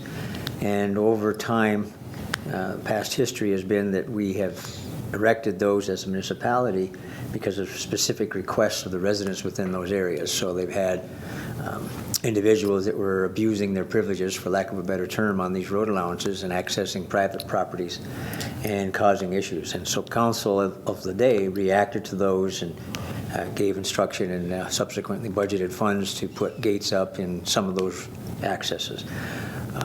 What we've received as of recent is a continuation of that in some locales. And my understanding is that council is now asking us to investigate, aka through this report back, what is the cost to do this to all of them? Is there a merit in doing these? And do we move forward in what direction? So I guess the question that I would have is do you want us to modify the gist of the report, or do you want us to present it in its originally sort of anticipated form and then have council make the decisions to move forward with that based on the feedback that you get from your constituents prior to the report being passed, or do you want to wait till the budgetary scenario comes in? Is it 5,000? Is it 55,000? Whatever, how extensive the gate construction may be. Counselor? So if that report came back to us, I'd be asking for a public meeting. I don't know how the rest of the council feels, but this may be a little more important than we think it may be. And this is access to Lake Erie. This is, you know, not just the people that are right there. This is people from the whole community that, for whatever reason, may want to get to the lake. So I don't know how to include all those people. So maybe somebody smarter on council than me that can come up with an idea. But I would like to see this announced. The public have a kick at the can, get all of their maybe there's things we haven't even thought about there. Anyways, it I think is a little more than just a report coming to council, but I'll wait to hear if somebody else has got some ideas. Counselor, just talking to the CAO, if staff could put together a draft report, let the 2 ward councilors look at that and do a public meeting in the area. Based on that, just gives you a good starting point so that then you can see what staff is thinking and then what the public will be thinking on what they see. As you say, there may be stuff in there that either the public hasn't thought of or staff hasn't thought of that can be added when the report does come to us. So at least coming here, for those that have gone to the public meeting, they've got a handle on what will be coming forward here that you guys have done that. So that might be an option for you to do that. So, you know, instead of just a blank slate, at least you're starting with something that staff can give you some options on. No different than they would give us options here, but then you can present it to your constituents. So when was staff thinking about this? Because we have this issue of summer residents, right, that are right there, that may want to comment on this and may not even know about it. That's a hard thing to figure out when people are going to be there, hear about it, and then come. Is it something we are looking to have done before summer, or should we wait till, say, the summer, and then if it's Harry and I that are gonna have a meeting, people will have a shot at it that are actually right there, as well as people who may have concerns from further away. So may I suggest that staff takes the direction of council, so you include that? So it's what you direct or what we direct as council to staff. You tell them when you want that report coming forward, and then you can determine when you want your public meeting and what time of year, so you can pick up the most. And I understand what you're saying. You know, winter time is pretty tough for people that, you know, may winter in Florida that have a summer residence here. So I agree with you. So I would suggest before we leave this topic that you make sure that we're supporting what the ward councilors want for that. Councilor Bruno first. Just a thought in hearing Councilor Bodner's point about budget and costs.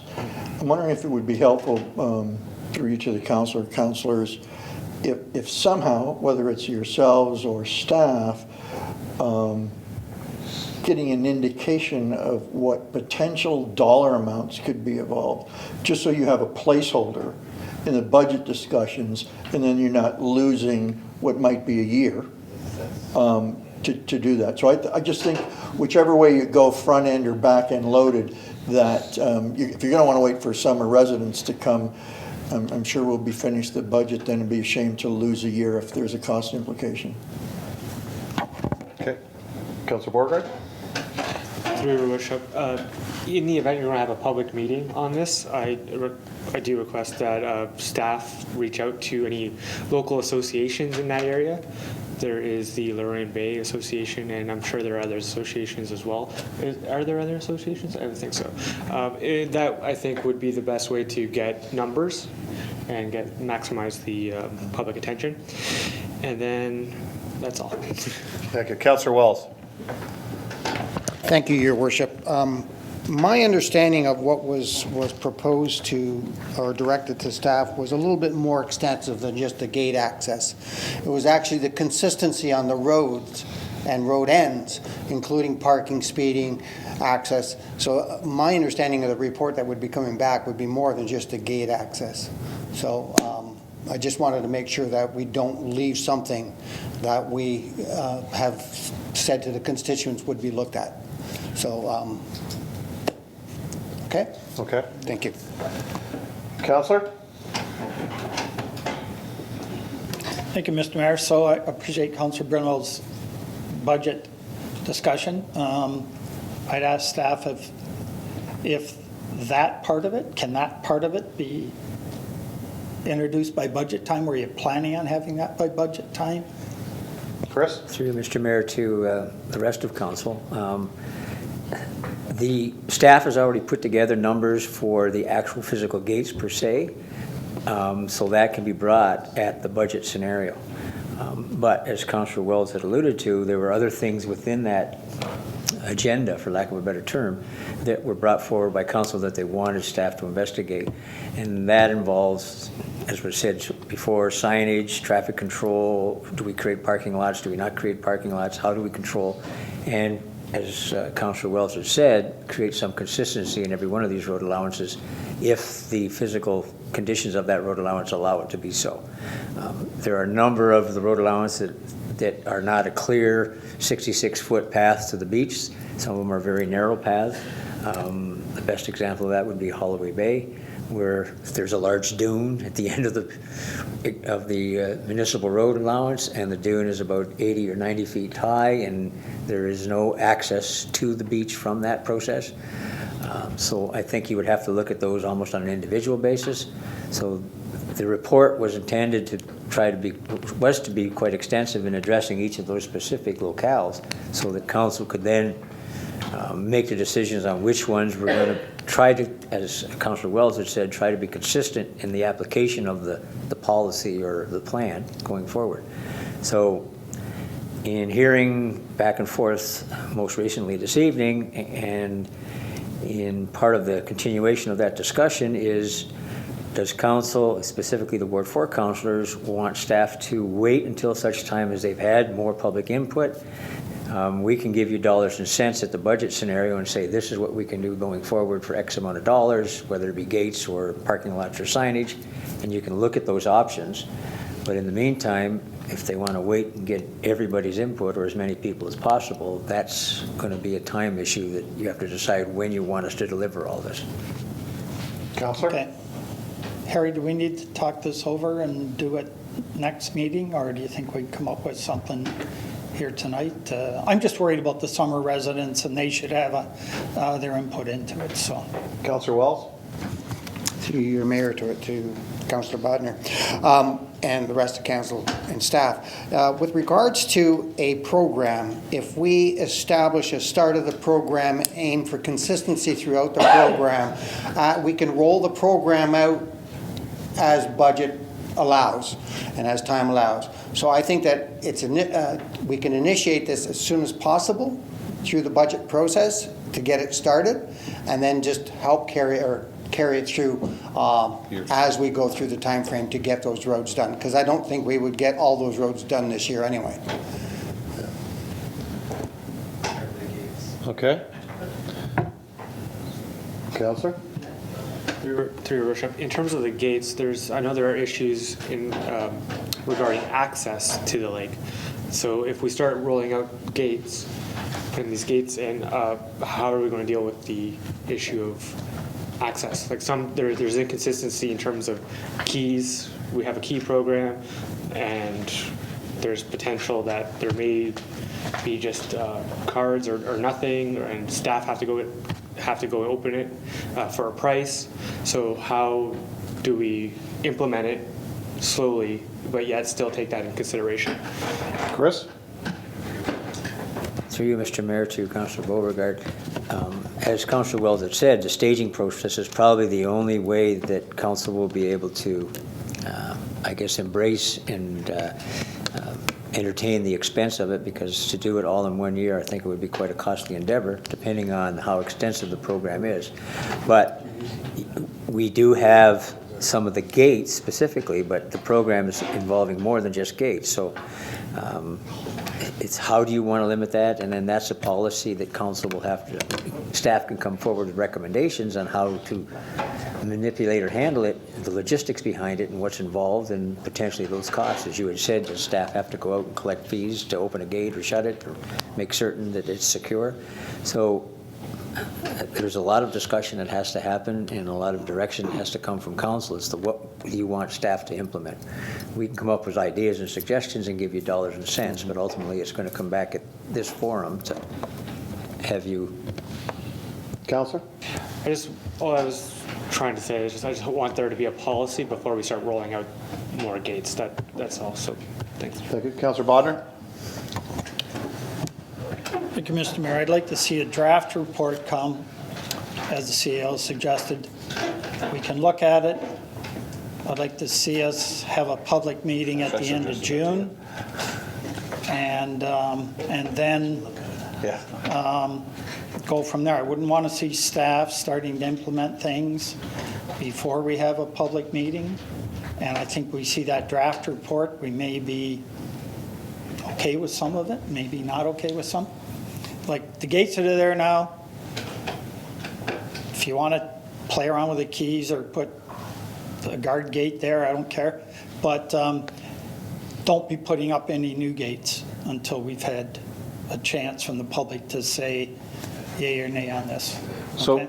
So Councillor, may I suggest that you and Councillor Wells work with Chris and his department as they're formulating this, so that, because I think they got an idea, and I think council has an idea here of what you guys want to do, so that as we roll this out, I think it is important that he does come forward during budget with some dollars, because as Councillor Wells rightly said, this isn't all going to get done in 2020, so that then when that program is set after your public meetings and it gets through this council, then you could start rolling it out, and then each year we know where we're moving forward with this. So and you could bring in some of the councillors' Beauregard's information with regards to some policies and things. So if the two councillors and your department can work together on this, and then just keep council up to date with what's going on, either through Chris or yourselves, and then move forward, then you guys can set some public meetings and move from there. Chris? Good.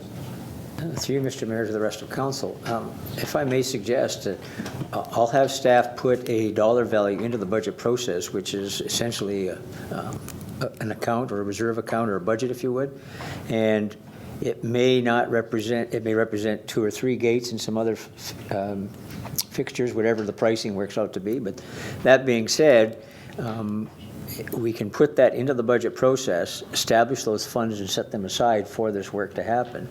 Then we can do the development of the program and the ideas and the procedures and protocols after your meetings in June/July, whenever they happen, and then move forward with the plan and policy, spend some of the funds that are allocated in 2020. If they're insufficient to complete one, we can save those forward and spend them in 2021 with the full plan going forward. And then a full budget number, realizing what the costs are and what council has decided at that point in time. Okay, Councillor. So Councillor Bodnar put this on the floor. Can you second that, Councillor Wells? Thank you. So with regards to this, that staff is taking direction from council regarding the road allowances, specifically in Ward 4. I don't think Ward 1 has any anymore. I think they're all gone. And that with what was been discussed tonight, we can move forward. Is that enough, Madam Clerk? Okay. Any further questions or comments? All those in favor? That's carried unanimously. Thank you. You're done, Councillor? Councillor Clayliff? Councillor Clayliff, anything? A couple things. Thank you, Your Honor. Through you, Mr. Mayor. I've got 3 items. First of all, I just wanted to mention the fact that the BIA, downtown BIA, held a meeting on February the 12th. We had an excellent meeting with very high attendance and participation. We had lots of good ideas for partnerships working with the city, as well as ways to work together to improve the downtown and working with the Main Street BIA as well. Nicole has been invited to attend these meetings, and she will be coming, or else she'll be sending a staff person to the meetings. They were very keen to hear about this. They're willing to work with the city. They talked about different things that they could do. They were very keen to hear about Canal Day's plan in order to work with the city staff regarding the 150th anniversary of Port Colborne celebrations and how they can participate for Michelle's sake. And they were really great about it. And that's actually the next piece of this question. I just wondered, is there an update? And I guess is Michelle's here? Michelle? Well, you're going to be giving an update regarding, they were just asking regarding an update, when will plans and events be released? And I didn't have an answer for that question. Actually, I've had that question from a lot of people in town asking me when they're going to know about what's going on, and I've given them bits of it, and they're asking. Everyone's quite excited about it, actually. Just about, they wanted to know, the BIA was asking, when will you be releasing the events and the plans for what's going to be happening for the 150th anniversary in relation to Canal Days, and any other events that are going on in the city, and ways that people can become involved, or suggestions, those type of things. Nicole? Through you, Mayor, to all of council. So in terms of the 150th anniversary, as you've noted, we will be celebrating the week before Canal Days with a celebration for the 150th. I will be reaching out to the BIA and our community partners for those that want to get on board. We will hopefully be launching something very similar to Sports Fest, which has our third parties operating and hosting the events themselves, and we'll help them out with some promotional activities and city services as required, but emphasis here is using our partners to host those events throughout the community to build up to Canal Days the following weekend. Thank you. Councillor? And Nicole, do you have any idea of when you're going to be able to be putting this out? Will it be soon? Through you, Mayor, to Councillor Klylev, I believe there's a meeting on Wednesday at 12 o'clock, so they'll get their first word then. Great. Thank you very much. And lastly, I just wanted to mention the Port Colborne Wainfleet Chamber of Commerce is having their President's Awards on March 25th at Roselawn. And they're going to be recognizing those who make the community a better place to live in. And I just wanted to reach out to everybody because the categories for this, we all know somebody who fits into these categories. And they're looking for nominations. And the nominations close on Friday. So I just wanted to read out the categories. And if you know somebody that you think that you'd like to recommend for any of these awards, please go to the website and make that nomination or speak to the person. But they're looking for a Junior Youth Citizen of the Year, a Youth Citizen of the Year, and then they are looking for a Citizen of the Year, as well as New Business of the Year, and New Business, and then Business of the Year, so different category, just if they've been here for many years. And these are people that are contributing to the community. And last but not least is Women in Business. So these are awards, and they hand them out that night. And I just want to really encourage anyone who's listening as we speak tonight, or anyone here that knows somebody that you think would be eligible or that you would like to see receive these awards, please go to the website and nominate them. Thank you. Thank you, Councillor. Councillor Danch? Nothing. Councillor Beauregard? Yes. So, Your Worship, at, I believe it was the Christmas festival for the Historical Marine Museum, there was a significant weather event that occurred, and a lot of attendees weren't able to make it, but there was a difficulty in deciding whether or not to cancel the event. So it appears there's no policies in regards to, like, citywide when to cancel events, and I would like to ask their CAO if maybe we can implement a policy that could be brought forward citywide. Scott? Sure, through your worship to Councillor Beauregard, you're right, there is no city policy about canceling events, particularly, that event was out of the ordinary because it wasn't work day for most people. Like, the library is open on Saturdays and, is it Saturday or Sunday? Sunday. So, yeah, you know, the arena operates, the marina operates on Sundays, but not in wintertime. The museum had that event, but City Hall itself, the library and so on were closed as part of the normal course of business. So we typically take these on a case-by-case basis. Usually I consult with the directors and the road staff at, 5, 6 in the morning when snow is forecast, and we make a determination about service interruptions and closures. So there is no uniform policy, and usually other departments will follow our lead, the library, the museum, and so on. But the museum isn't even open in wintertime, except for special events like this. So I think what I can do is take it back to the directors. We have a monthly directors meeting where we talk about sort of these kind of issues that are across departmental lines or that affect the whole city. And maybe we can chart a path forward for something that can be applied uniformly every time, rather than on a case-by-case basis. Okay, Counselor? Yes, that would be great. Thank you. And my last issue is this is directed to our Community and Social Services. And early last year, I brought a motion forward in regards to compostable cups and straws. Sorry, straws, and I would like to include cups because I found out those exist too.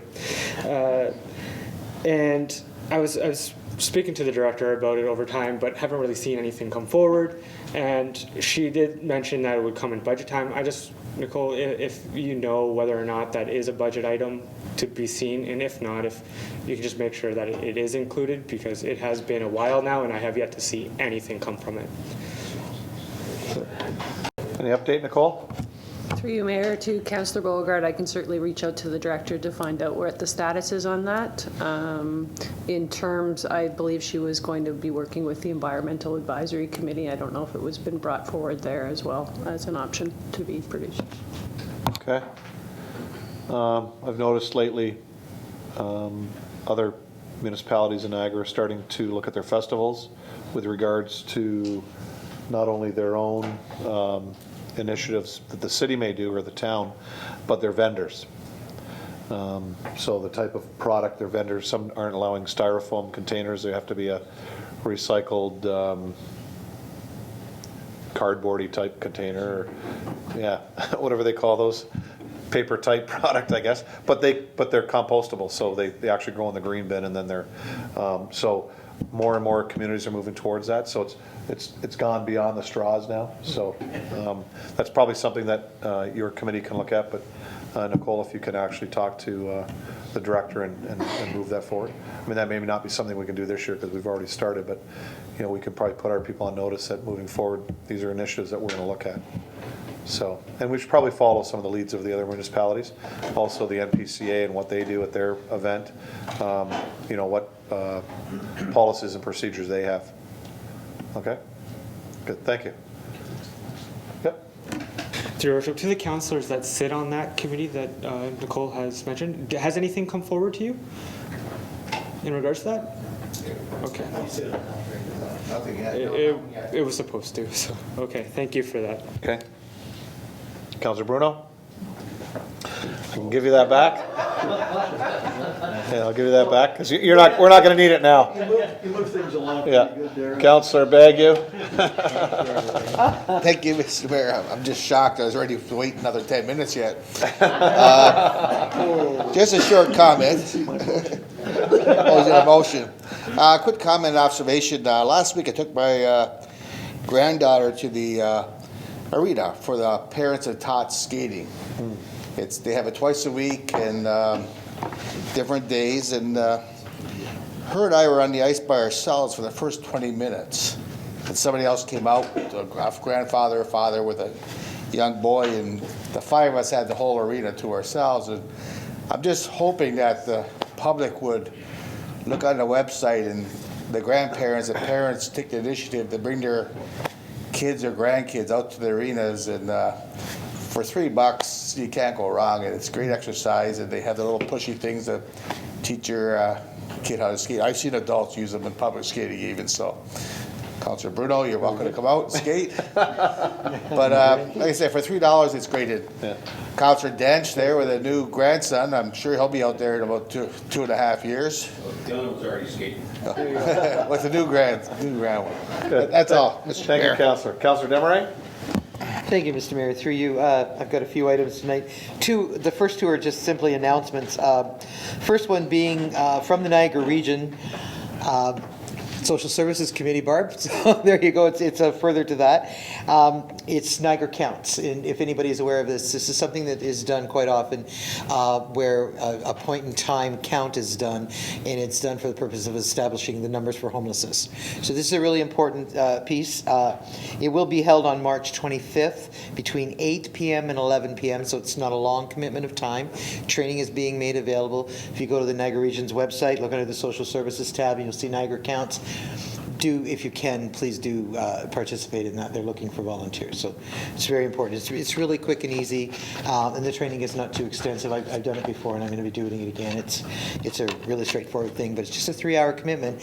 It makes a huge difference in the way that services are delivered, so very important. The next piece is Port Colborne Library. This Wednesday, our library is just so active and brings so much to everyone. This Wednesday night, they're doing a Renting in Niagara talk, and basically it's going to be have a few experts and very knowledgeable, some really knowledgeable people from different sectors coming together to provide rental information for, it's geared at tenants more than anything else, and it talks about housing supports and tenants' rights, that sort of thing. There's a lot of things going on now with rent evictions and this sort of thing happening, and people are having some real problems. So people need to know their rights. That's starting place for everything. Know your rights. So that's Wednesday night. Starts at 6:30. Absolutely free event. It's a great thing to do. And if you've got little kids, they can be in the little kids library while you're doing this. It's not a big problem. So do consider coming out. Now the next two items I have are not nice. Well, I shouldn't say they're not nice, but they're just a real problem that has been ongoing, and I brought this here a few times. But because of the recent closure to the Clarence Street Bridge, I'm getting a lot of phone calls from people who are having to walk across it and maneuver across it in, various assisted devices, that sort of thing. Been about 3 slips and falls. Well, not slips and falls, but step in pothole and fall, that sort of thing. Somebody got tipped over in their wheelchair. These are not good things. It's a real problem, and because the sidewalk is out, the traffic was directed to the north sidewalk for a while, and then back to the south. Well, I guess there's different issues on each side. So, but still needs to be dealt with, and I'm not really clear on whose responsibility it is at what point, because I know the COA is in part, and we could be in part. I'm not sure where that all lies. But I know that it exists out there. It is a problem. It's continuing, and I know that it's really hard to fix these things in the winter, but if we're going to be closing bridges and asking people to go across this territory, then we have to have something done about it. So there's that. Also, before you move on with that, Chris, can you speak with the councillor this week with regards to that, so we can move forward with regards to whether it's us and the Seaway, or just the Seaway, or just us? Through Mr. Mayor with those concerns? Yeah, definitely. We can do that. We'll actually I'll actually get a hold of my counterpart at the Seaway and essentially see what they're doing and see what they can do in the immediate and then into the future as well. Okay. Thank you very much, Chris. And to be fair, in the past, when I brought this forward, there has been an effort to put out, some kind of fill was put in there, but it just didn't last long. I mean, any of these patches at this time of year, those things just don't last, and we know that. But it is becoming a real problem. The other thing is, again, same area, the Snyder Dock entrance right there, the actual driveway entrance that's there, also has varying degrees of instability along that one. That needs to be dealt with. It also becomes incredibly muddy, and then we have the other problem when it's dry. It's very dusty. So we really do need to now start looking at what is there and how do we fix that. Okay. And it might be as simple as just asphalting. That could be just that simple. But we do need to do something. So that's all I really had. You'll take that second one also, Chris? Okay. They're all combined in that same area. So, thank you, Councillor. Councillor Wells. Thank you, Your Worship. 3 items. The first one is just an update on Empire Road, Beach Road, and the issues that are going on there. Apparently, they have been affected even more so by the addition of a crushing system by Sherkston Shores. So now the dust is not only off the roadway, but now it is coming off the construction site where they're crushing the stone on site. So the Ministry of the Environment has been called in on that, and we're waiting for a response from them to see what can be done and how that can be done. So just, if anybody, I know you've been involved with some calls, Your Worship, just so that you have an update on that, that the ministry has been called in. They were there today, and we're waiting for the response back from them. This also extends onto Miller Road with regards to traffic from the trucks and speeding of those trucks which came across. The region is looking at putting the flashing sign there again that identifies the speed of the vehicle that's coming down. So the region is reacting to that issue as well. The next one is, through Your Worship, to Dan, the status on the firearms and noise bylaw. Dan? Through you, Your Worship, to Councillor Wells, a report is going to be prepared and brought forward to Council. We've had legal review of the bylaw. Thank you, Dan. The last one, through Your Worship, probably to Amber. There have been a number of calls that I've received in regards to concerns about the storm sewer fee that have been charged to urban areas. And I'm not sure where this is going at this point in time. I was just maybe for a status update on that. I did receive your emails last week, and I referred it to the Director of Operations and Engineering, as well as Peter Sinnes to review during the wastewater budget. Okay. Okay. Thank you. That's it.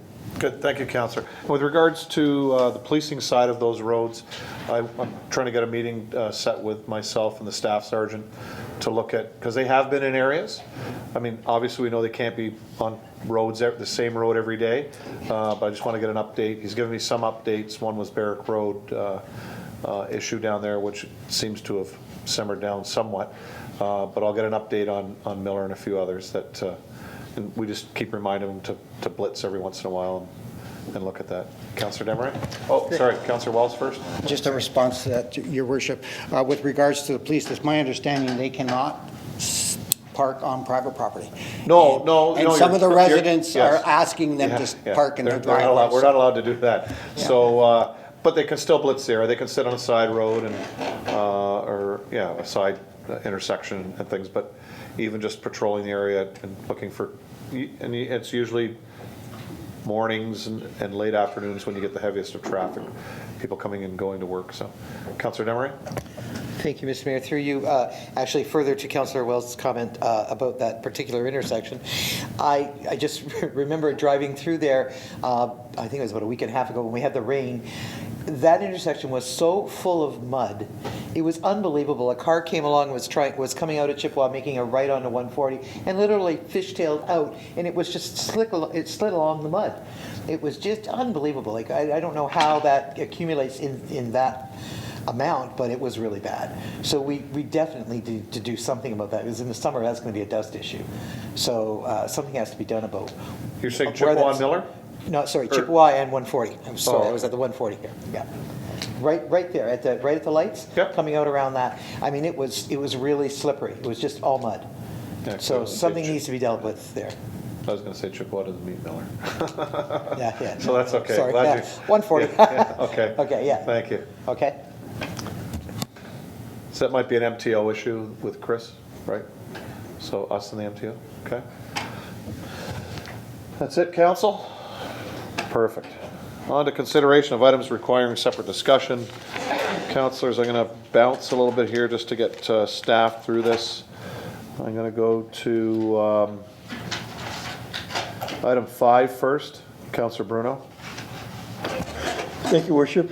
Community and Economic Development Department, Health Services Division, report number 2020-34, subject physician recruitment, equipment incentive for Dr. Emily Wilson. So I got a seconder to this? Counselor Bodnar. Counselor Bruno. Thank you, Worship. Councilor Bodnar and I are on the Physician Recruitment Committee, as well as yourself, ex officio. And so Joanne is here this evening to talk about something that doesn't usually happen. It's sort of a sort of a family physician who specializes in something. And so I have a question about that. But I think it's a unique thing to provide more than just family physician care in Port Colborne, and why maybe that's important. And if you could talk to more of the public of those other examples, I'm thinking pain clinic, all of that. Thank you, Worship. Thank you, Counselor. Joanne? Welcome. Thank you. Through you, Mayor Steele, to Councillor Bruno's question. This is an amazing opportunity. Dr. Emily Wilson is a Port Colborne native. She has a focused practice. What a focused practice means, she's taken extensive extra training in an area of expertise, this being dermatology. We used to have some dermatology services that were at Mapleview with Dr. Mike Connolly, who came. He's since retired. So this is a very needed service here in Port Colborne. It's a very lengthy time for access to special services. We have some excellent dermatologists in Niagara, but there is a wait. So family physicians often have a focused practice in other areas. Sometimes it's geriatrics, sometimes it's memory clinic, sometimes it's pain. So there's different ways that they can get a focused practice and do extra training. Some of them, they're family physicians that become hospitalists and they see patients in the hospital. So this is a really great opportunity to have one of our own back in Port Colborne, and the fact that she can practice this focused practice area will be well needed and well accepted by her peers. Okay, thank you. Questions, Councillor Bruno? Thank you, Worship. Through you to Joanne. Joanne, my question is, because Dr. Wilson is a family physician with that focus, will she be taking on a roster of patients, Port Colborne patients, to deal with our underserviced area as far as physicians? Joanne? Through you to Councillor Bruno's question, that is her plan. She is coming off of a maternity leave, and first she would like to get the dermatology focused practice going first, up and running, and then she will, in fact, be starting her family practice after that. So I think it's good that we can support her in all areas of her practice and get her going and in an area that she wants to, and then hopefully she'll take on family practice as it's very much needed. Great. Okay, Councillor? Councillor Beauregard? Through your worship, do we know how long she'll be committed to practicing here? Like, is there any indication at all about that? Through you to Councillor Beauregard. She has no plans to leave. Her husband is a attending physician in St. Catharines. They've put down roots here. They've returned from London. Her family is here, so there are no plans. And in the agreement that goes with the equipment will be that the equipment stays in Port Colborne. Perfect, thank you. Great, thank you, Councillor. Councillor Wells? Through your worship to Joanne, the question I was asking was partly answered. It was in regards to the equipment and the agreement. If there was some unforeseen circumstances, whether the city would retain ownership or have ownership or be able to reallocate that equipment, that was the question. Joanne? Through you to Councillor Wells.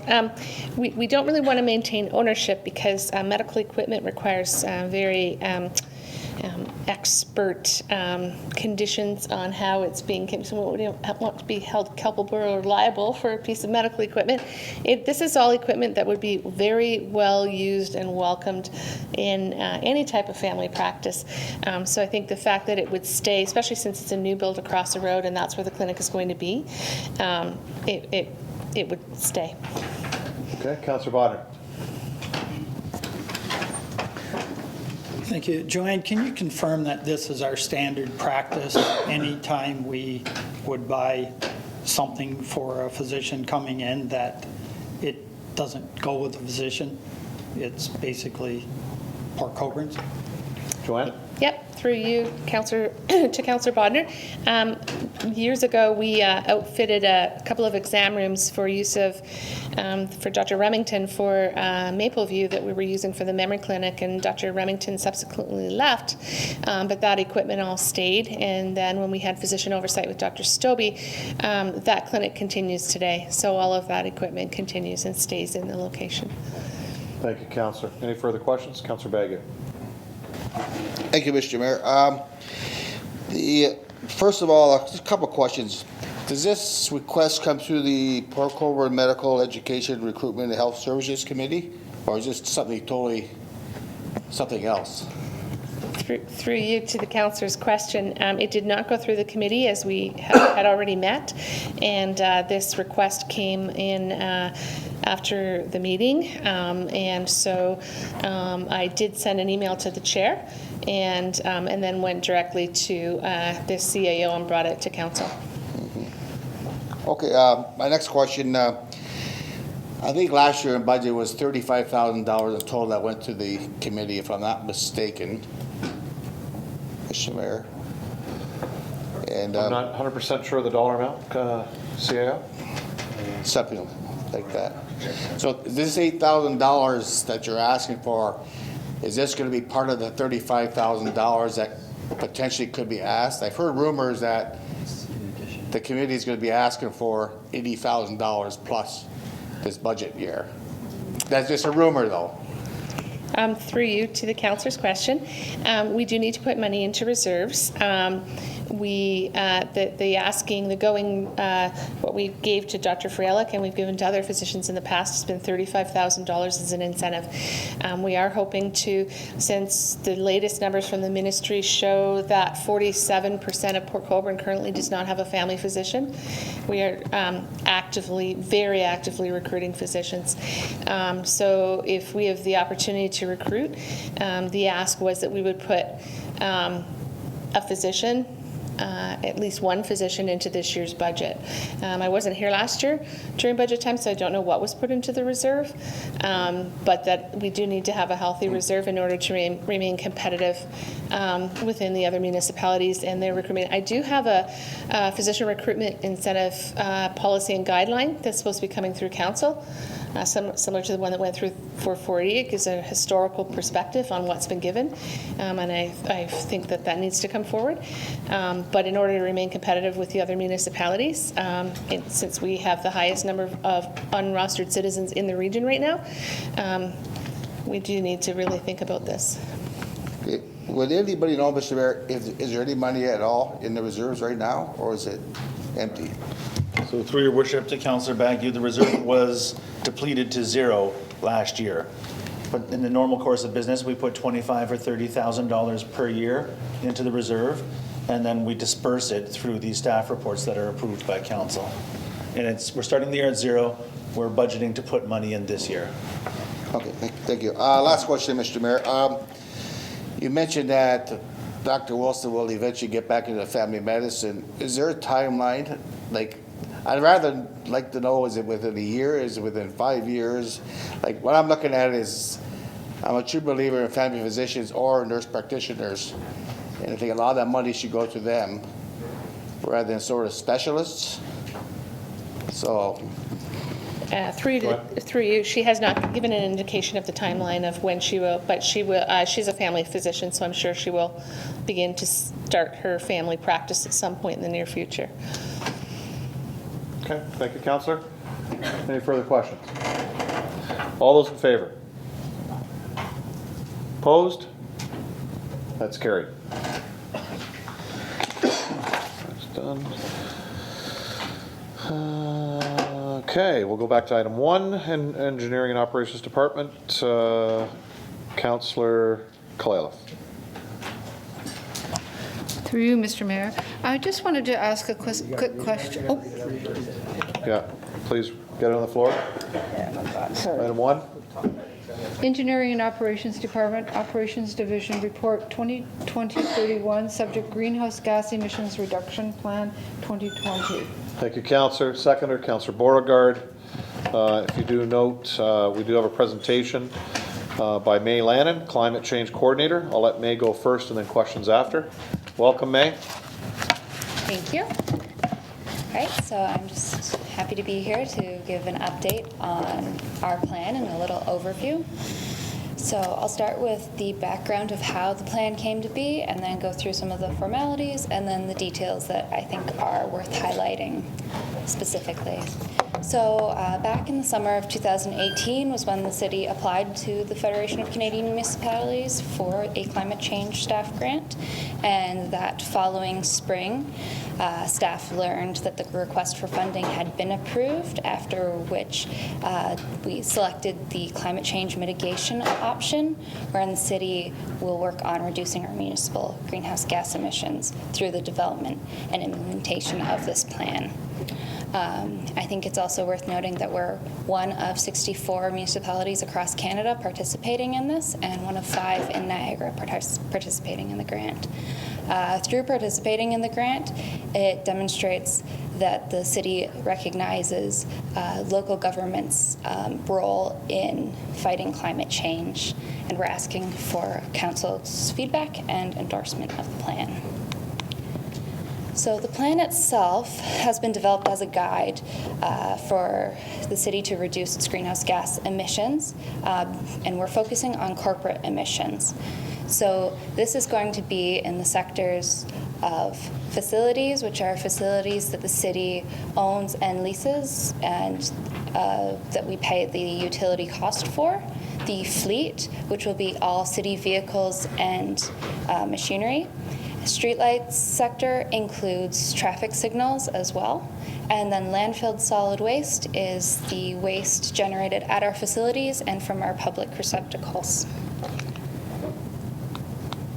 I'll go into our vision statement, which is to carry out the strategic and proactive pursuit of responsible emissions reduction on a local level, which contribute to the federal government's international commitments.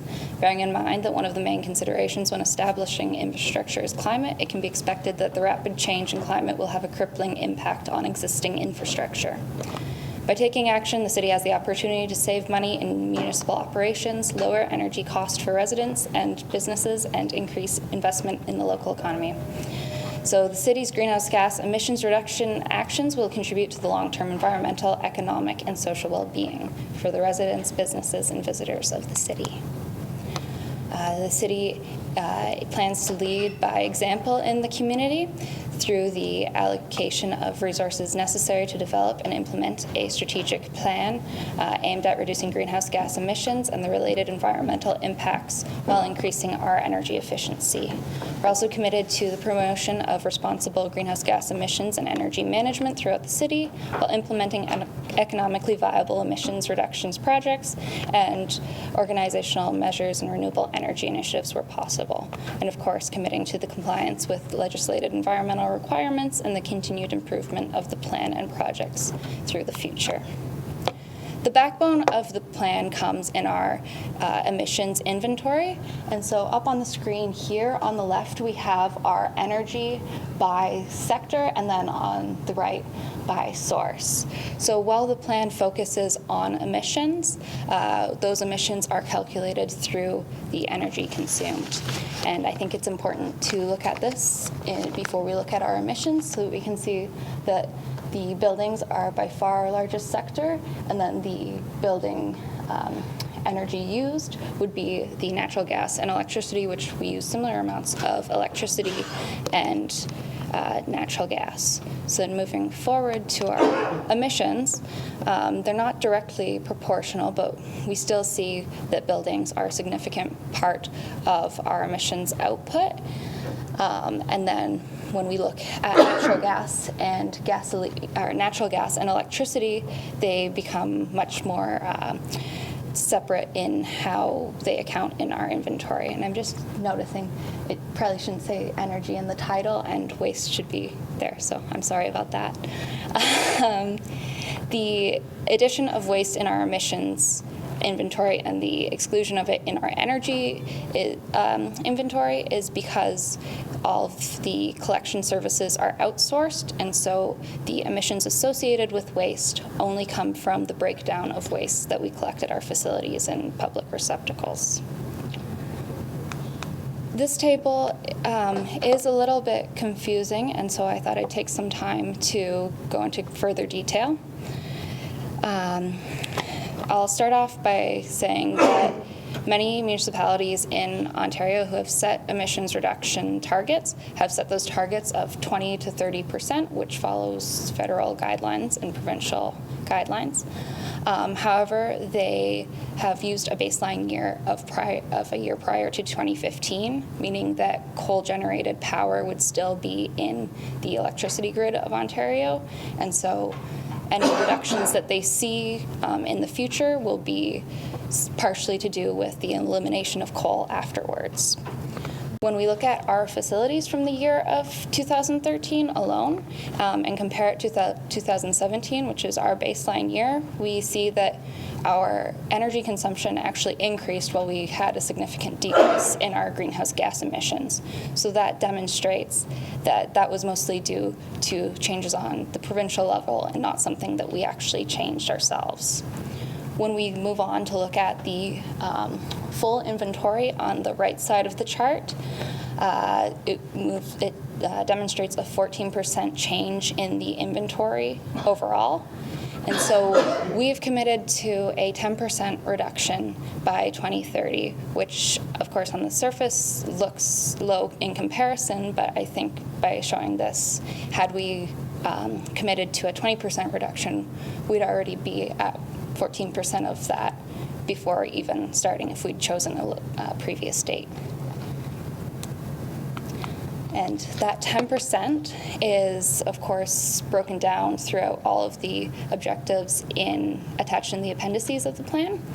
And so this table breaks it down by larger categories with building retrofits and building envelope assessments, employee training, waste diversion program, and energy efficiency standards, making up smaller targets.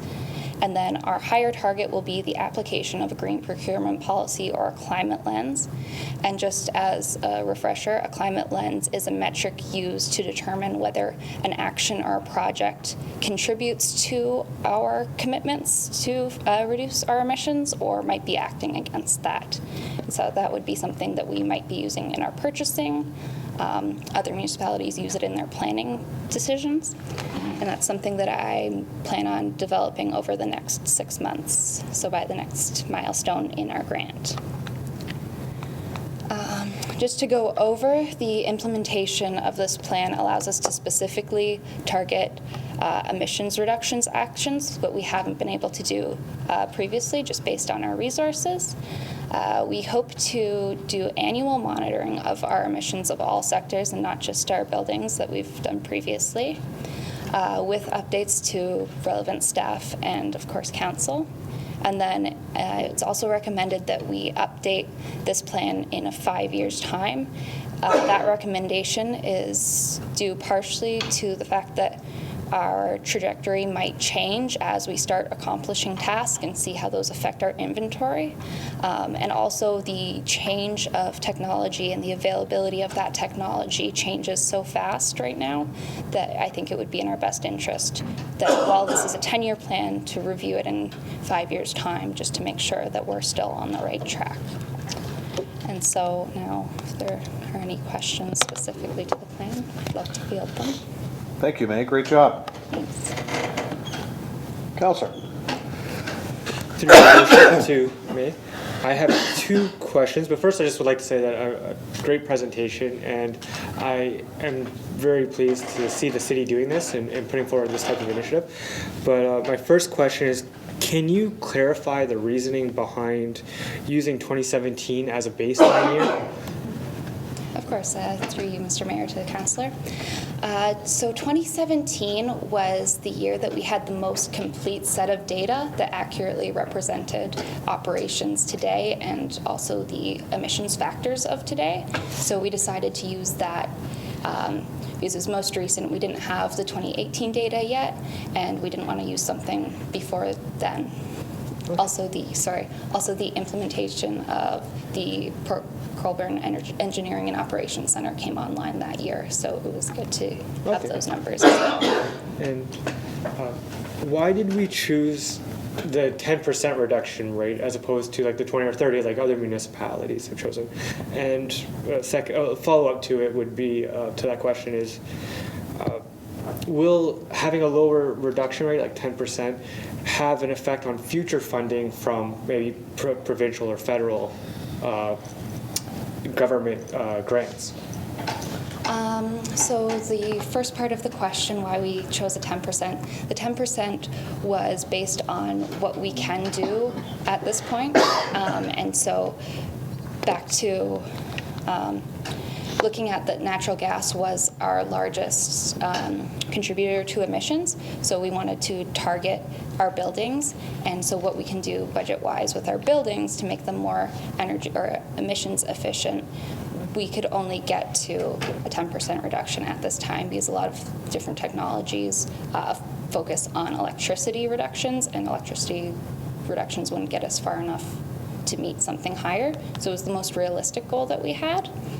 And then the second part of the question, as far as I know, it wouldn't be holding us back from future funding because at this time, this isn't something that every municipality has to do, so we're actually a little bit ahead of the curve doing this.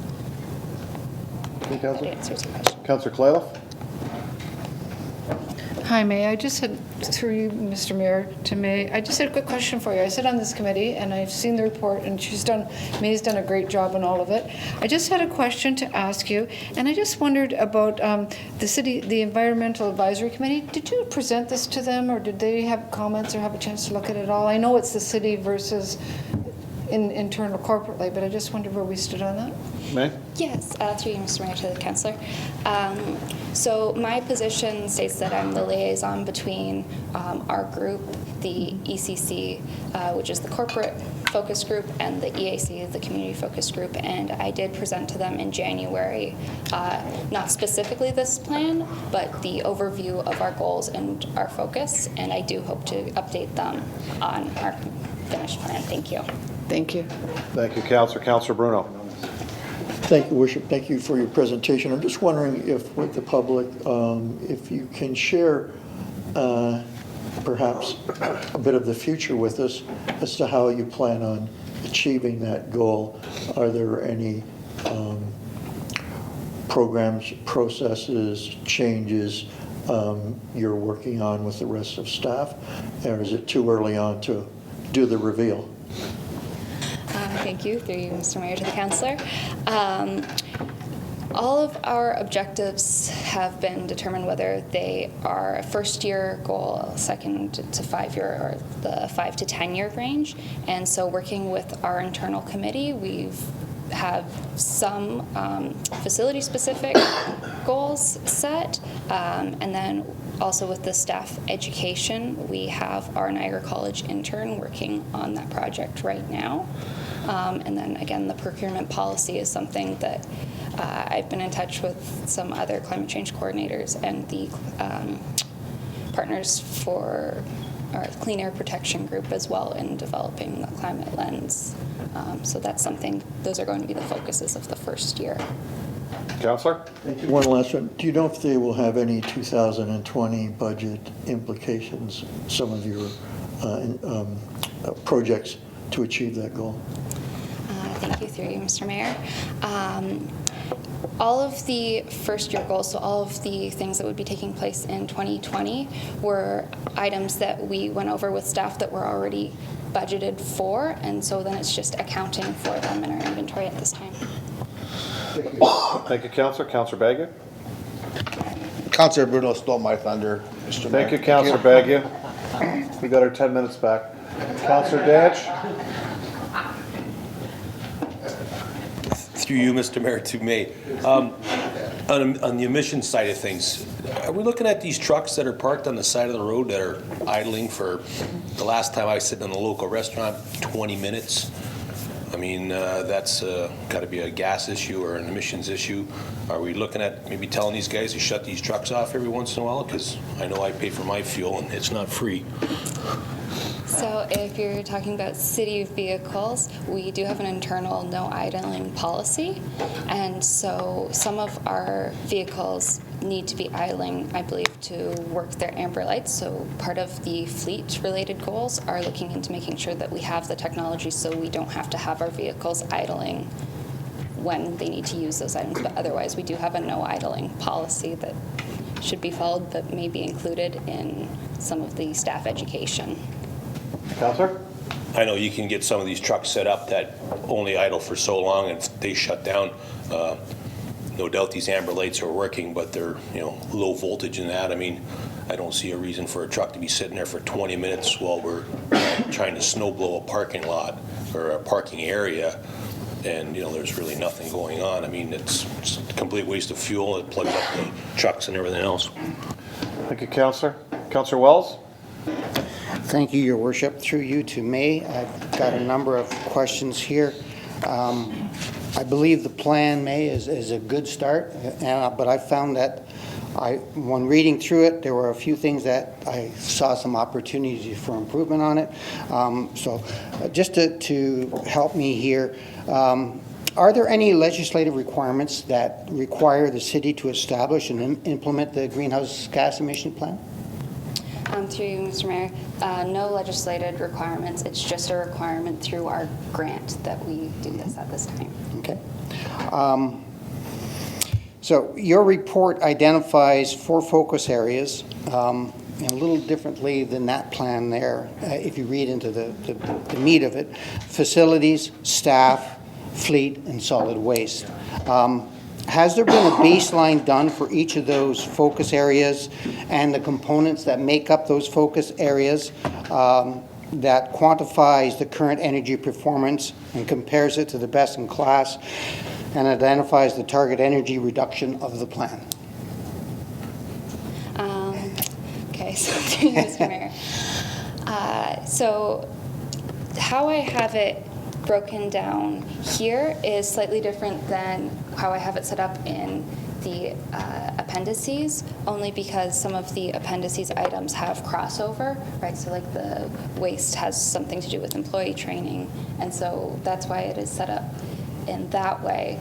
It would be possible, of course, to get an actual number split into our, like, what our expected emissions reductions from fleet are, facilities, if that's what you're asking. What I'm getting to, May, on this one here is that for us to, a big component of your plan is management. And management of that, in order to manage it, you need to measure it. You need to know where you start from and where you're going to go to, and measure how to get there, and if you're getting there, and then how to adjust to get there. In the report that I saw, and in this plan, I didn't see much detail with regards. In fact, this is the detail that I saw here, is that, the building and retrofits somewhere between 1.5 and 2.5%. But I don't know how that compares to the baseline. I don't know where it starts. I don't know how it compares to the best in class, because you make reference to wanting to compare to best in class. So from what I see here, I don't have enough detail that I can really sink my teeth in to say, yeah, this is a good plan, this is a bad plan. So I'm looking to see what level of detail that hasn't been presented that you might have. So if you were to look at it from the perspective of the facilities, for example, you've identified that our facilities consume so much natural gas, so much electricity, and that's the baseline for the city at this current time. But how do our buildings compare to similar municipality buildings? And is our building the best in class, or aren't they the best in class? And so how do we go from where we are to where we want to be, is what I'm trying to look for in this plan. And Councillor Bruno alluded to some of that as well. So this is where I'm looking for the detail. I think the plan could have more detail so that people can understand so we can all understand and see where we are and where we need to get to. And then as you proceed with the plan, when you come back to council with a report, then we know how we stand in regards to achieving those goals on this plan. So that was the one question. So I'm going to take it from this point in time that maybe there needs a little more work on that baseline and identify that, for me anyway. Do you have an idea of how the city compares to, say, the top 10 in Ontario in a way of energy efficiency or energy performance? Yes. So every year when we do our greenhouse gas update, we get information back from the province on how other facilities are running. And in that case, we look at the energy intensity, so the energy per square meter, and then also the greenhouse gases per square meter. And in that case, it's a little bit facility dependent, and it's just our older facilities are higher in intensity compared to provincially, and then our newer facilities are basically on the same line as similar ones. But I guess, how do we compare overall with the other similar communities? One of the ways of selling a program or selling the plan would be to say, we are 15 in the, thank you, sorry. We are 15 in the ranking, and we want to move up to 5th in the ranking. And in order to do that, this is what we need to do. So I'm just, again, looking for measure on how we're going to measure the success of the plan and on this here. So and it would be a good selling feature for the city to say, hey, we're in the top 5 energy conservation. Darlene, I see. I sorry, through you, Your Worship. Yes. Darlene, you want to jump in here? Through you, Mr. Mayor. I guess the basis of the plan that May has created for us is the inventory of our current, or 2017 baseline, greenhouse gas emissions in different categories. So I see what you're saying, but I think we're better to compare ourselves to ourselves. So we know where we're starting from. And yes, the goals are a little bit vague, but this is based on information that May has in her research with her grant. She has a mentor and there's a whole community of practice. These are kind of, they've told her this is what you can kind of expect. These are the reductions you can see through these different initiatives. So our expectation is as staff and different departments implement some of these strategies, we will see annually, an impact on our greenhouse gas emissions. So that's kind of the measurement at this point, and we're looking for overall a 10% decrease from 2017 by 2030. So it would be incremental. We're obviously not going to see as much as we probably like to in 2020 because we're just getting started. We're just starting to get those programs going. But moving forward, the intention is that annually we will see where we are against the 2017 values in those same categories.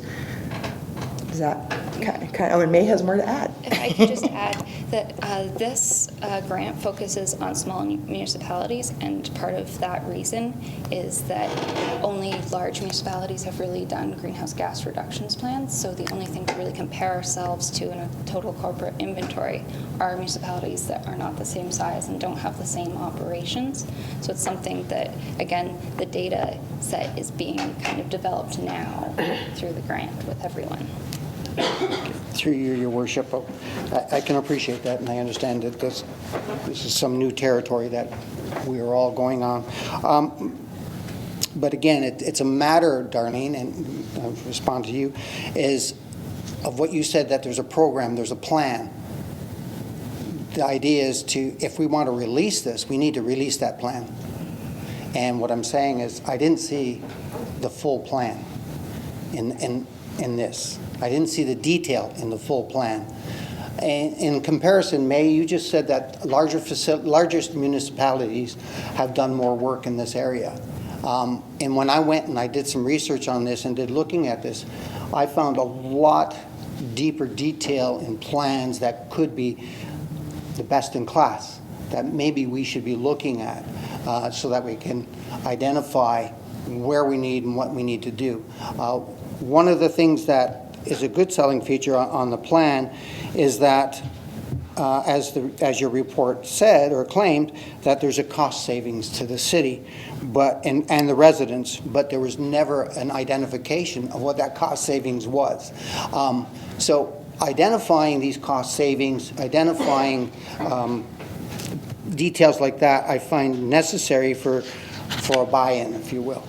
I'm going to cut this right to the chase and come into it that at the plan that I've seen and I've read, I find could use some improvements. And I've boiled it down to basically 4 areas of improvement that could help this. Since the facilities is the largest energy consumer and would yield the best reduction in energy, what I would like to see in the plan is a comparison of the city to the top 10 similar cities in Ontario as far as energy consumption and energy performance for the facilities.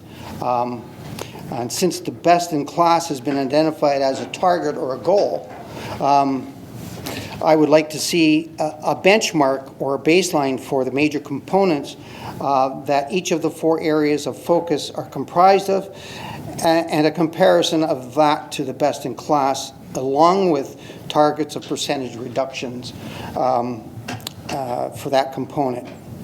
The other 2 items is the project energy consumption and cost analysis for the plan period that shows the energy total, energy cost without the plan, and energy cost savings with the plan. If we make a claim of something, I think it's important to back that up with something we can measure it to. This, I would say, would be related to a business plan, if you would, that would justify any capital cost we would put into it. And then a lot of the plan is based on management of the plan, and that means the performance needs to be measured against the baseline, and that can't be done without a detailed work plan.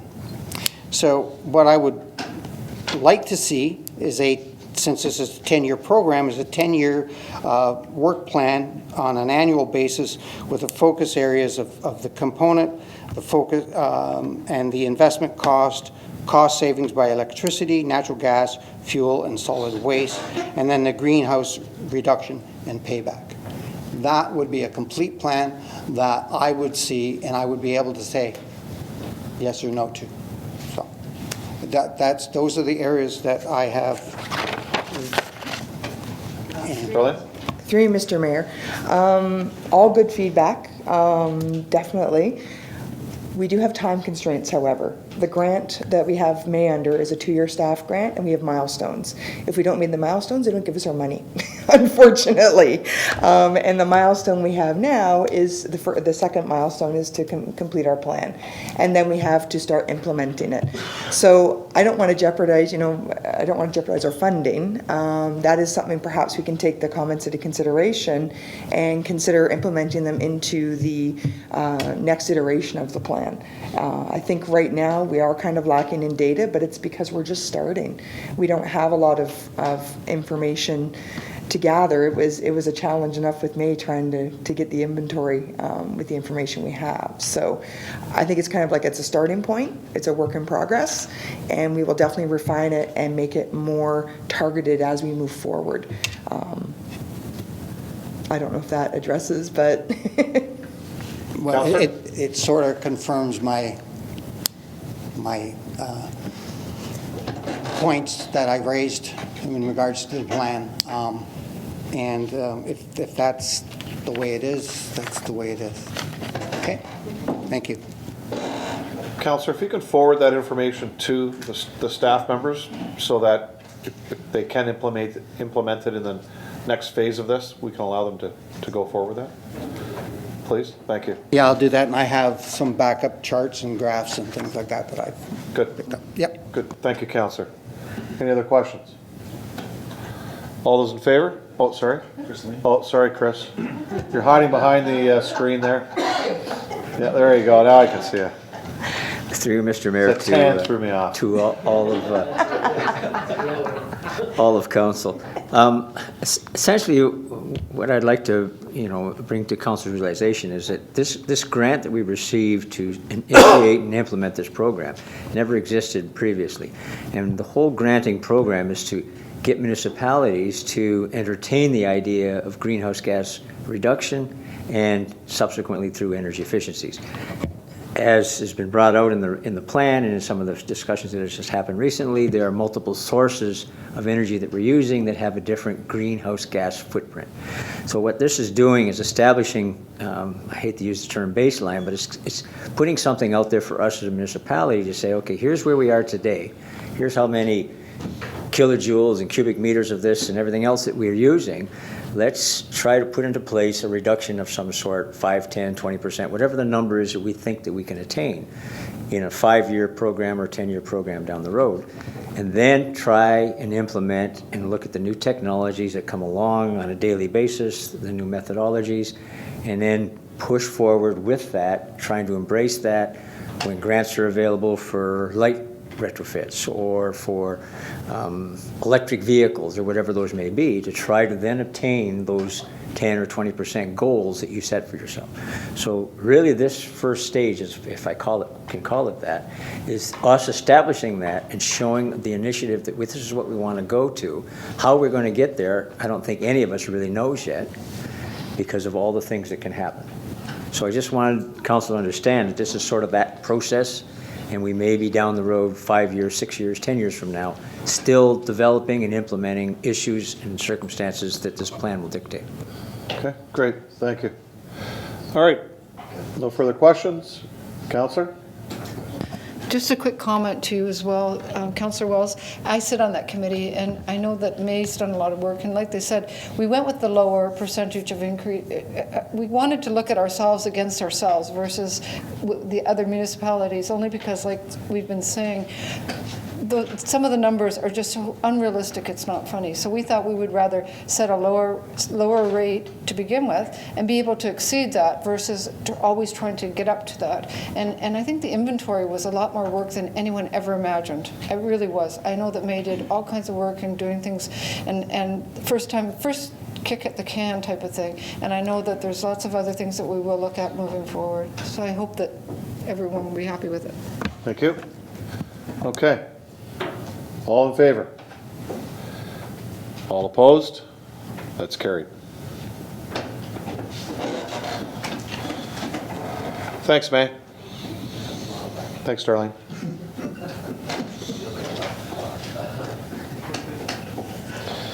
Item 2, Councillor Bodnar.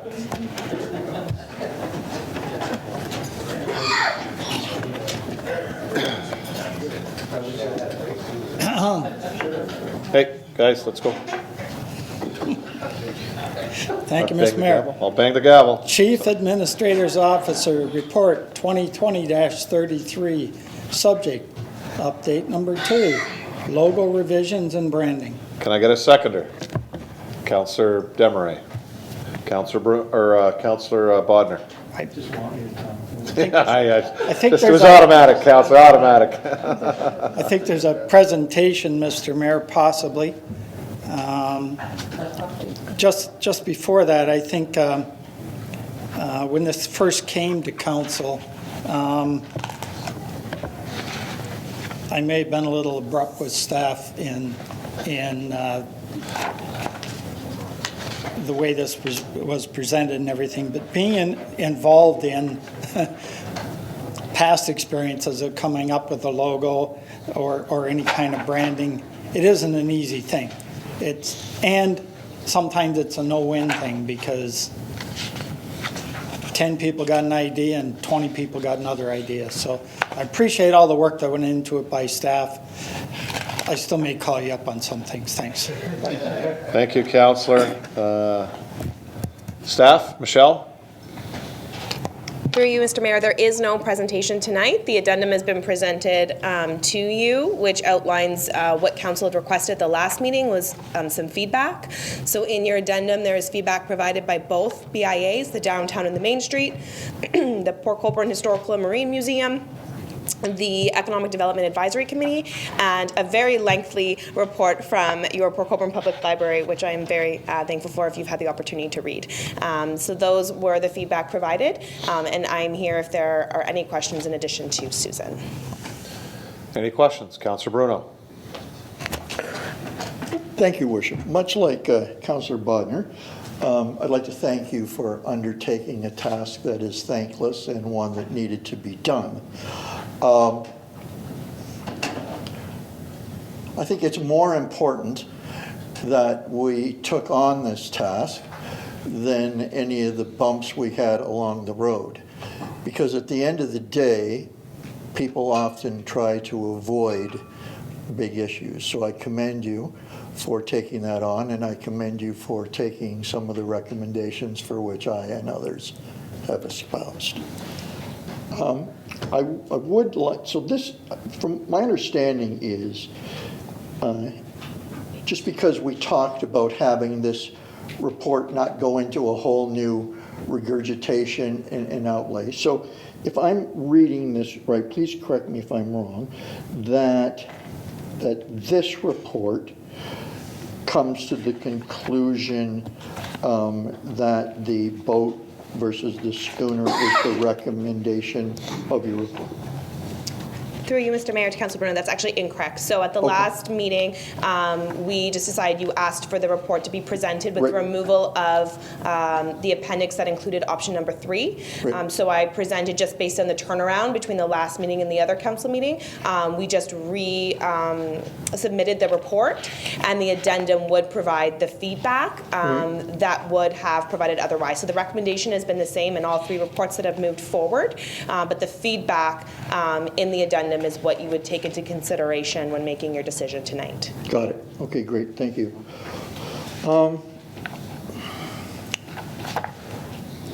I was only able to attend, or it's because I'm part of the Economic Development Committee as council's rep, along with Councillor Wells. And so my recollection of the last meeting when I talked about input, I had checked back, and my comment, and I'm glad that there was more input, i.e. the library and et cetera, but was the museum and EDAC. So when you did your presentation at EDAC, and I guess I just want to say that the vote there was 7-2, and that represents a wide variety of people. The reason I mentioned EDAC last meeting and the museum was because in the first report, we talk about in corporate branding, there is a touch there to tourism, but more importantly, you do specifically, and I've been down here and find it, but there was the word economic development. And so I felt that that's why the Economic Development Committee should use it. So I don't really want to get into ranking whose opinion of the people that you refocused was, but I do want to mention one thing on the museum. So it's my understanding that, and the reason I mentioned those two is that, you know, obviously the museum,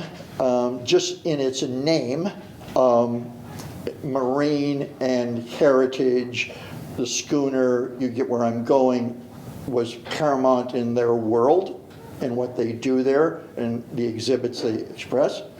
And in terms of, while it's a corporate logo for the city, we did want to be sending a message with it, and it's why I felt economic development were the two key. I appreciate that you've done some other committees, the BIA, the library. I was concerned that we did a great presentation and great success and great comments, I think you'd agree, at EDAC.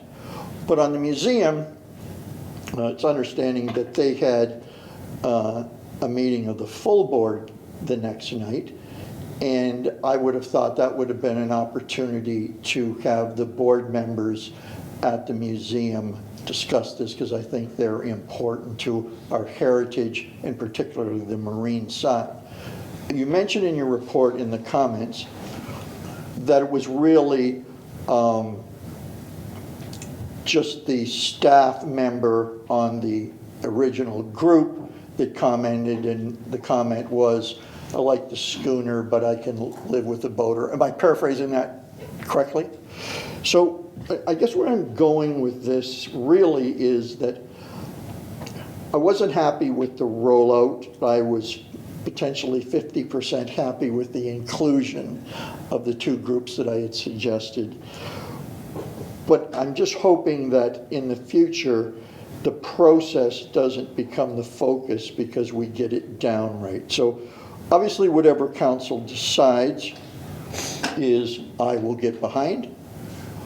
Having said that, I still will make the case that I think while we're upgrading our logo, and I think a refresh is great, this is not a question to you, but a comment to my colleagues, that holding on to a bit of that heritage in the schooner is not a bad thing.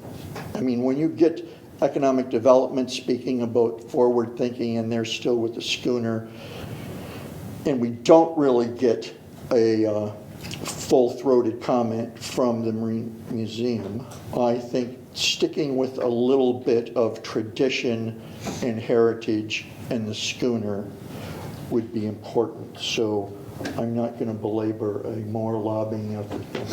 Thank you, Mr. Mayor. Thank you, Michelle. Councillor Desmarais. Thank you, Mr. Mayor. Through you to Michelle.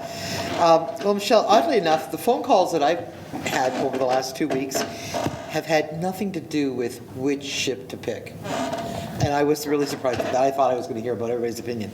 But it really was about how is it going to affect the taxes. That's really what it was about. And I see here it says, you know, implementation of the logo and branding on signage and vehicles will be incorporated into the corporation's existing operating budget and grant applications with a completion date of mid to late 2021. A prioritization schedule will be completed to assist with implementation. I get that. So just for the cameras, people want to know, will there be an impact on the taxpayer, or is it just going to be that we're going to have the same impact that we would normally see every budget time, where we would get the ask to do the normal amount of work? Nothing extra. Through you, Mr. Mayor, to Councillor Desmarais, it would be no impact in any previous years. We are operating under our operating budget for any rollouts moving forward. There is money in that $12,000 for some new implementation, and that was budgeted for accordingly. As discussed at previous meetings, there is still some extra funds left in the grant that if there are some smaller projects or particular things that we could roll into the grant, but there would be no implications into the taxpayers. It will be strictly through operating budget. Excellent, thank you very much. There's a lot of coffee shop talk going on about how once we approve this, the city is going to go out and immediately replace all of their stationery, rebrand all of their vehicles, just get right into it, and it's going to cost us a fortune. So I just wanted to clear the air on that. That's the concern that I've been dealing with. It has nothing to do with schooner or Laker. So, thank you. Councillor? Through your worship to Michelle, of the $12,000 that went into this particular project, how much of it was for the consultant solely? Was it the full 12,000, or was there? The full 12,000 is through you, Mr. Mayor, to Council Beauregard. The full 12,000 is directly to the consultants. So the other projects that they're working on for the implementation, as we are living in a very digital age, is the creation of a lot of digital content or templates. So as an example, as Councilor Desmarais alluded to about stationery, we will be having letterhead and envelopes designed. They will then be on file. Our letterhead, which we use for internal, for digital email, but we also then print it, which would be an internal cost, which is already in our budget for printing the letterhead. Ordering envelopes, when we're needing to order a new envelopes, the template that the designers have created for us then get sent out through our regular tendering process and through our regular operating budget for that. So the $12,000 that's been budgeted is fully for the consultants, but designing the materials and collateral that we need that would then be expensed through our operating budget. So that $12,000 was not solely for the design of this particular logo? Through you, Mr. Mayor, to Councillor Beauregard, that is correct. I would say maybe approximately $4,000 of the full budget amount is allocated directly to time spent on the logo itself, where the additional funds of that is directed to other items that we require. Okay. great, thanks. I also, to follow up from Councillor Bruno, and councillors, I'm the liaison between that committee and council, and I will take partial responsibility. I could have brought it up to council, to the board to discuss that, discuss this logo and get some opinions and some feedback there. It completely slipped my mind, and I apologize to council. I could have brought some feedback from there. And then the last thing I'd like to do, unless no one else has any questions, I'd like, does anyone else? Okay, I'll wait until after. Okay, Councillor Clayliff. It's not really a question through you, Mr. Mayor, but I'd like to address actually our librarian, Susan Therian, as well as Michelle. First of all, I just want to say to you that when I left this meeting 2 weeks ago, I went out of here, and I think the last thing I said was that, I could go with either way. I didn't mind if it was a tall ship or if it was the new design of the Laker. And I've thought long and hard about it this past week, and I had come to the conclusion that I thought to myself, I looked around this room and I thought, wow, we're all baby boomers.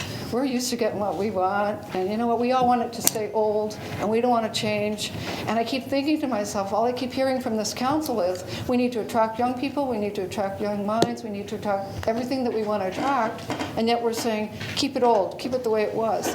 And I'm saying loud and clear, I think that we need to move forward with this dynamic new logo. I think we need to get behind it. I think we need to trademark it and make it us. Everyone else in the city can use whatever they want. The historical piece will remain there with the wheel, the ship's wheel.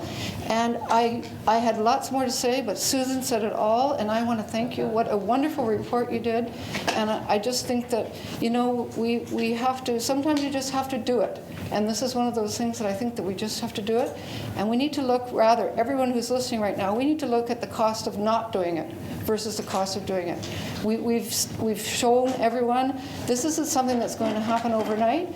And I actually went out and did some research. I talked to staff here, and I made sure. They tell me they haven't been ordering paper, they haven't been ordering new cards, they've been holding back on everything, waiting until we picked the design before they went ahead and spent any money. So I think they're being very thrifty. They're doing the things we want them to do. We hire these young people to bring us these things that we tell them we want, and then when they get here, we say, oh, wow, no, we want to change it, and we want to keep it old. So I'm behind them 110%, and I just wanted to say that. Thank you. Thank you. Councillor Beauregard. Through worship, to Councillor Clayliff's point, I kind of did the opposite of you. I initially want to go with the first option, the option that's recommended tonight, but through my thinking over the time, I have changed to go to like the schooner, only because it has been the image that has been consistent throughout the history of Port Colborne with the schooner and the wheel, and that's why I would like to propose an amendment to the motion that's brought forward to us to go with Appendix B as opposed to Appendix A. Oh, Appendix C? Okay, whatever one is the schooner. Just a comment. Call it option 2. It's typed at the top of the page, option 2. Yes. Schooner. Let me find that page. I'm looking at page. So page 89 of symmetric. It's on in your package under symmetric page. It's there, page 89. Is the what's been put forward? Can I get a seconder? Councillor Bruno. So what Councillor Beauregard is putting on the floor is the new logo, new designed logo with the wheel and the schooner in it. It has been duly seconded by Councillor Bruno. Questions on this? Yes, Councillor. I'd just like to thank the millennial on this council. Thank you very much, Mr. Mayor. Must have wore his dad's slippers when he made that thought. That's because you're old. That's because you're old. No. Any other comments or questions on this? So the motion is to move with the schooner and the ship's wheel, but under the new programming. Yeah. Okay? Everybody got that? All in favor? All opposed? It's carried. That's what it is. Okay, good job. Onward and upward. Thank you, councillors. Item number 3, Councillor Clayliff.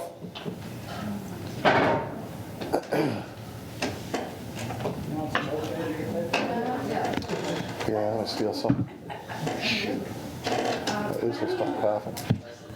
Planning and Development Department, Planning Division, Report 2020-22, subject recommendation report for zoning bylaw amendment D 1406-19, 180 Ferris Street. Can I get a seconder? Councillor Wells.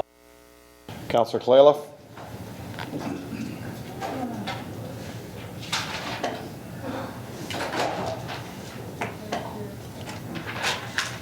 I just wondered, through you, Mr. Mayor, do we have anyone that's going to speak to this at all, or any questions?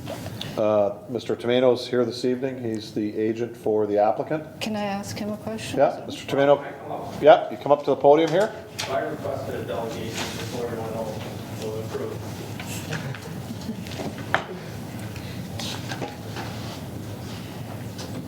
To you, sir. I went over and had a look at the property, and I'm very familiar with it. My father-in-law used to own a store on that street. And I do like what you're looking at doing. I just wondered, and I actually looked at the plans, and I know we talked about last time the 6 units, and there was questions about it was so many units, but I realize now you're putting 2 and 2 in the basement. So my question was to you was just that there was a couple inconsistencies. I saw a couple places you had said that there would be 350 to 500 square feet, and then I did some of the math, and it works out to be roughly 400 square feet per unit. They're not large units, but at the same time, I know people are living in very small homes. I live in a small one myself. I looked at where you've put the parking now, and even though I know we don't approve stacked parking, but in an emergency there is more room there, I just wondered, were you able to speak with anyone regarding extra parking spaces if you needed them? Mr. Tomato. Your Worship and members of council. If I could backtrack a little bit here. So I requested a delegation to speak to staff's report, and some of those concerns that you've brought up, I would like to address, and then it'd be all right, then I can open it up for questions. And hopefully I can address some. That's fine. Does that work for everyone? Yep. Okay. So we've reviewed staff's report, and while we concur with most of the report, we have 2 issues that we needed to speak to council tonight, because both items would probably kill the project if approved as is. So the first issue is the requirement for a phase 1 environmental assessment and a record of site condition. So when we pre-consulted on this file, it was decided one was required. Then I explained to them under Section 15 of the EPA Act that a record of site condition is not required. And the regional planner agreed, and then the chief building official also agreed. And you'll see in your package, pages 128 and 129 of your package, you'll see that I have emails from both parties.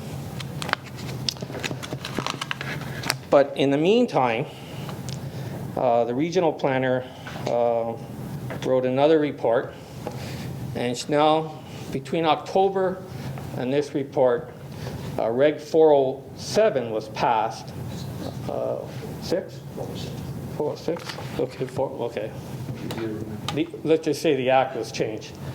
The act was changed, and Section 15 was amended. Under Section 15, there's a criteria, 3 criteria that have to be met, or 4. And if you meet those 4, it says again, a record of site condition is not required. So if you go through the criteria, one is the existing building remains and it's not enlarged. So we meet that criteria. The regional planner arbitrarily says we don't meet condition number 3 because she can't agree that there was no previous industrial use for that property. We all know that was a butcher shop and 2 accessory residential units.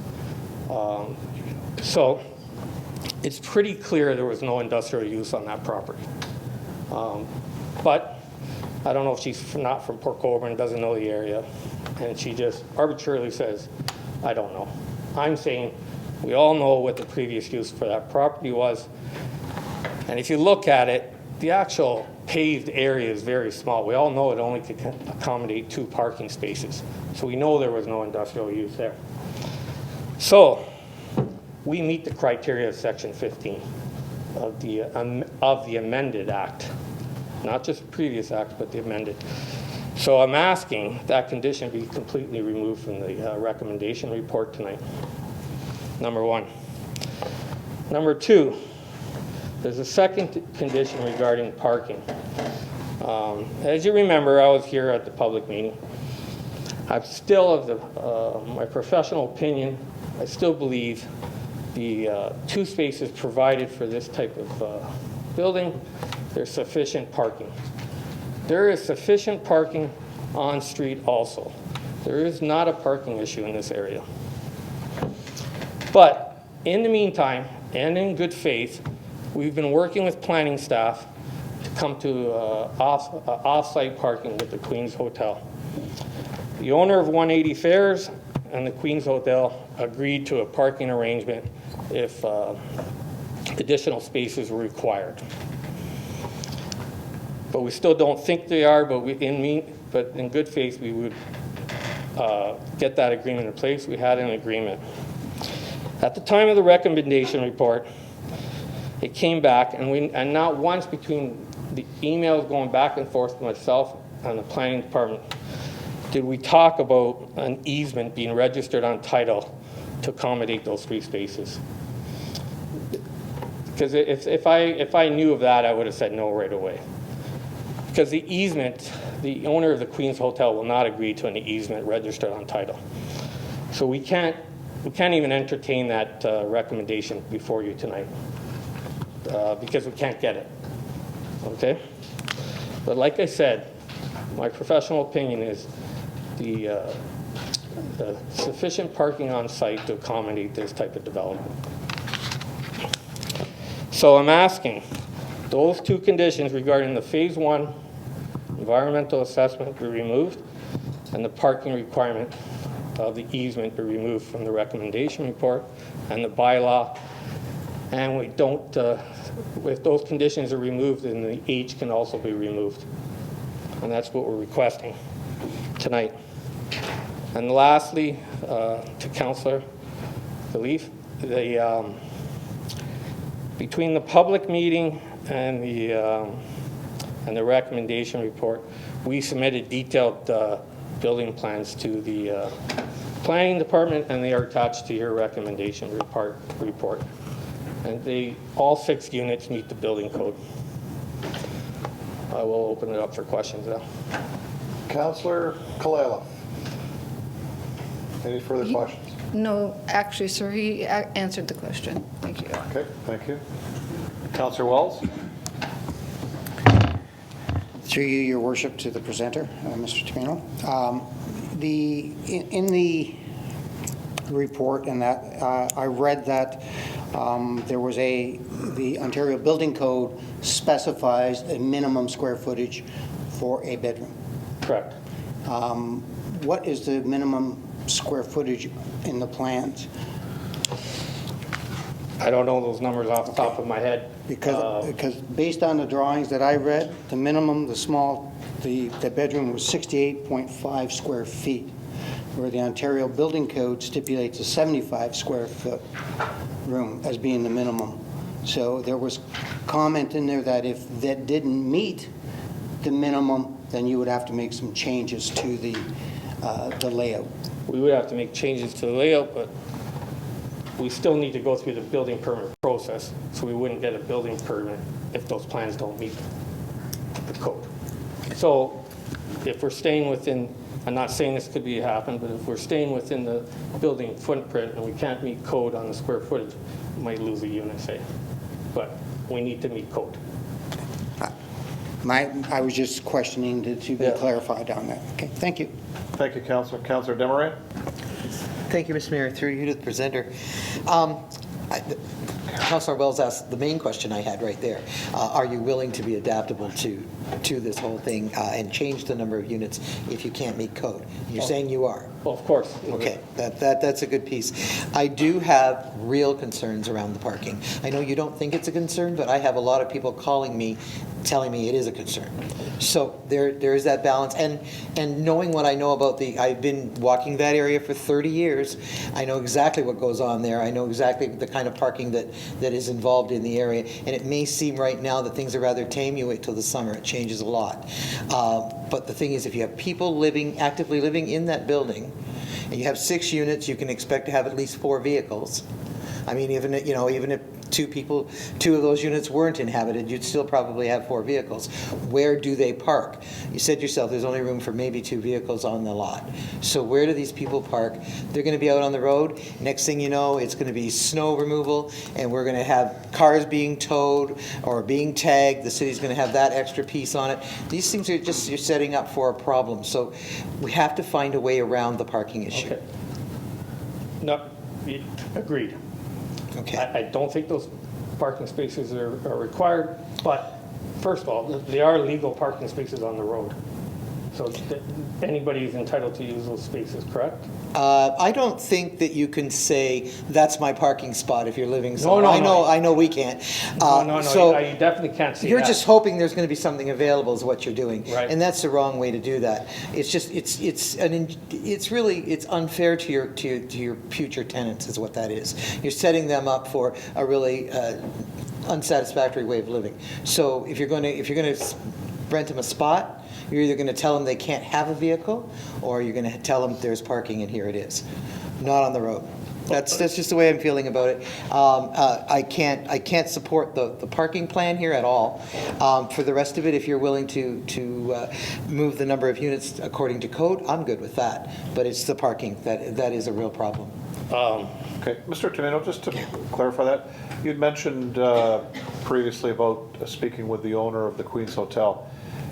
Is there a written agreement you can get between yourself and the owner of this building with regards to stating that, he'll agree to keep 4 parking spaces in his parking lot open for your tenants, as opposed to putting an easement?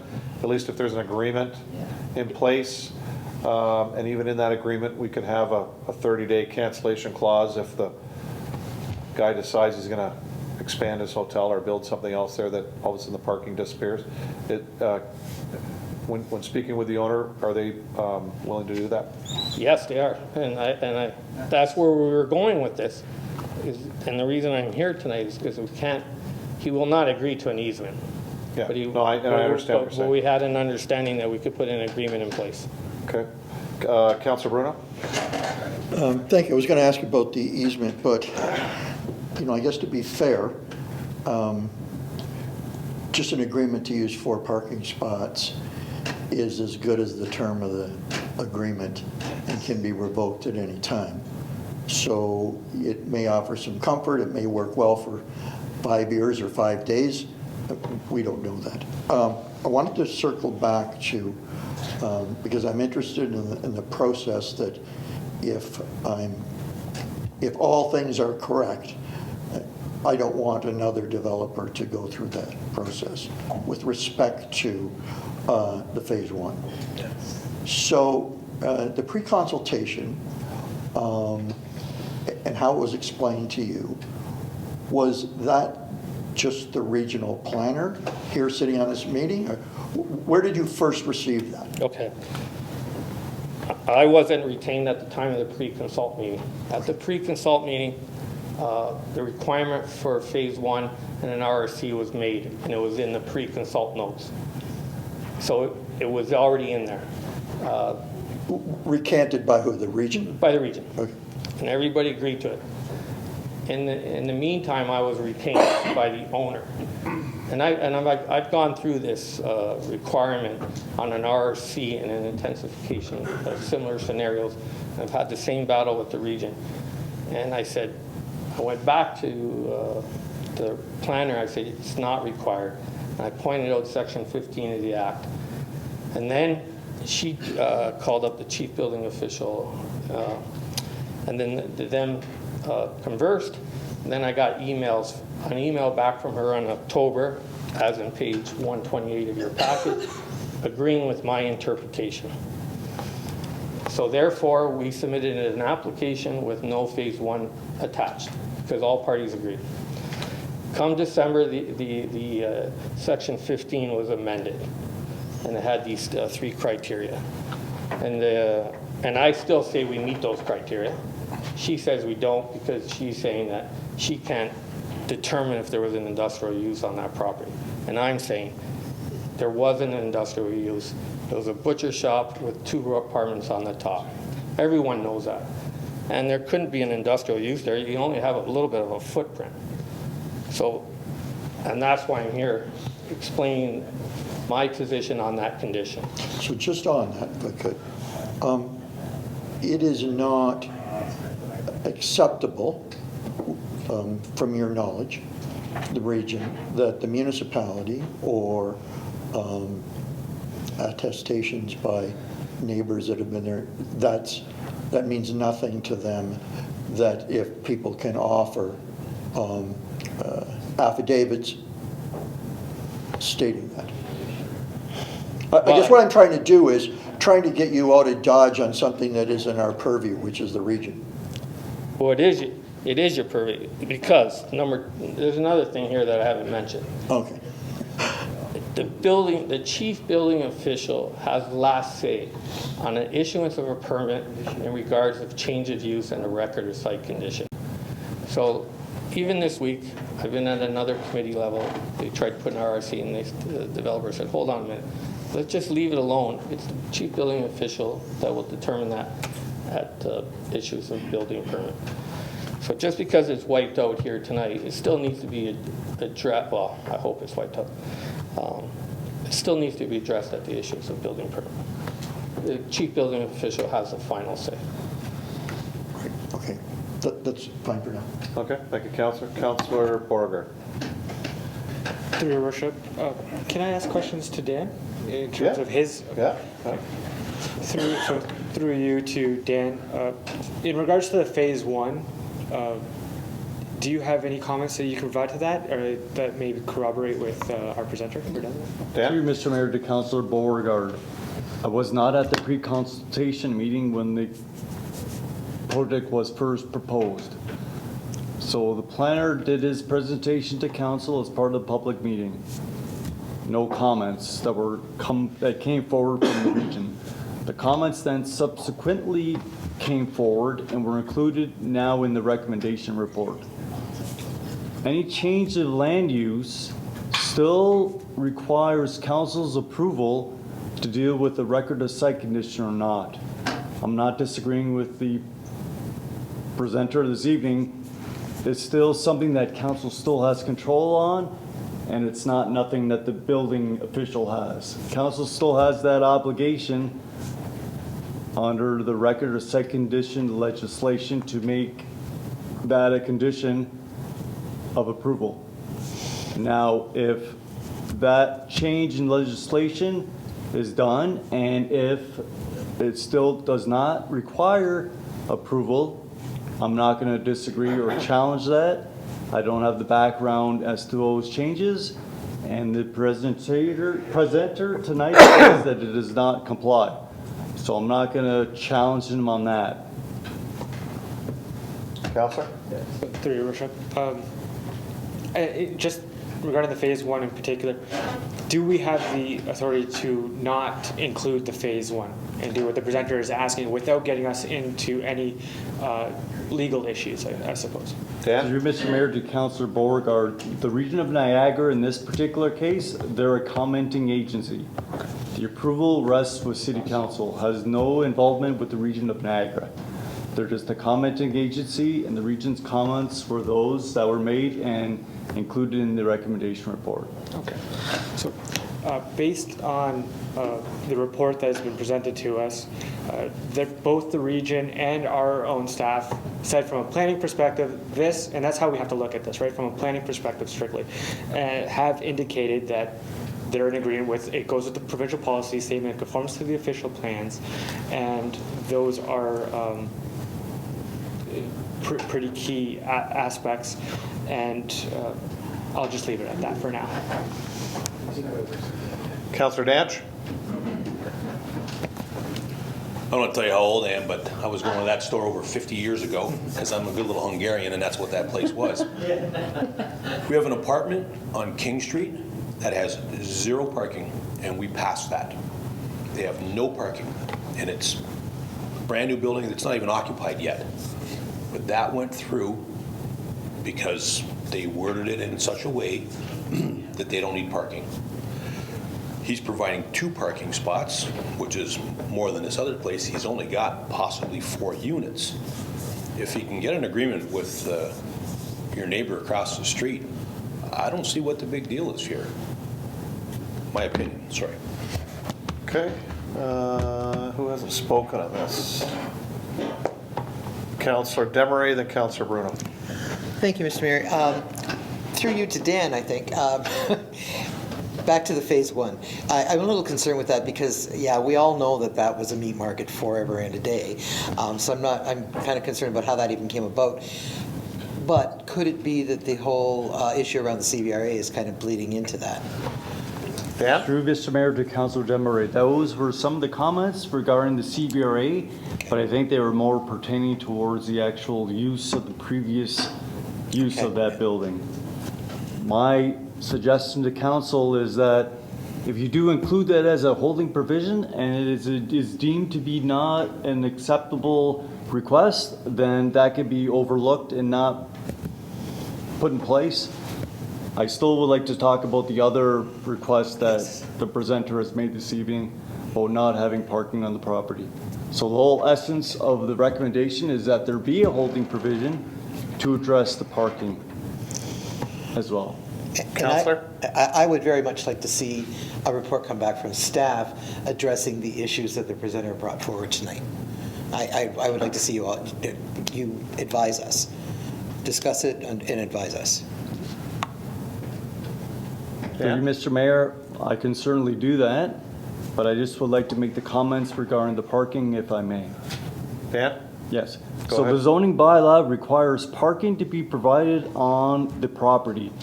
We have nothing in the zoning bylaw that allows parking to be provided on a street, on the city's property. If the city had a parking area around the property, we in the past have given relief because you're within so many meters of that parking lot. In this particular case, we don't have that. One of the recommendations was that we have an easement, and what that ensures is that it is an agreement plus it's over 21 years and a day. An agreement, as Councilor Bruno had alluded to, can easily be revoked. And then we're stuck with no agreement for parking. An easement ensures that that rests on title to the land. And that's why that was recommended as a condition. Okay, Councillor Bruno? Thank you, Worship. Back to the first issue of the Phase 1 and the region's position on that.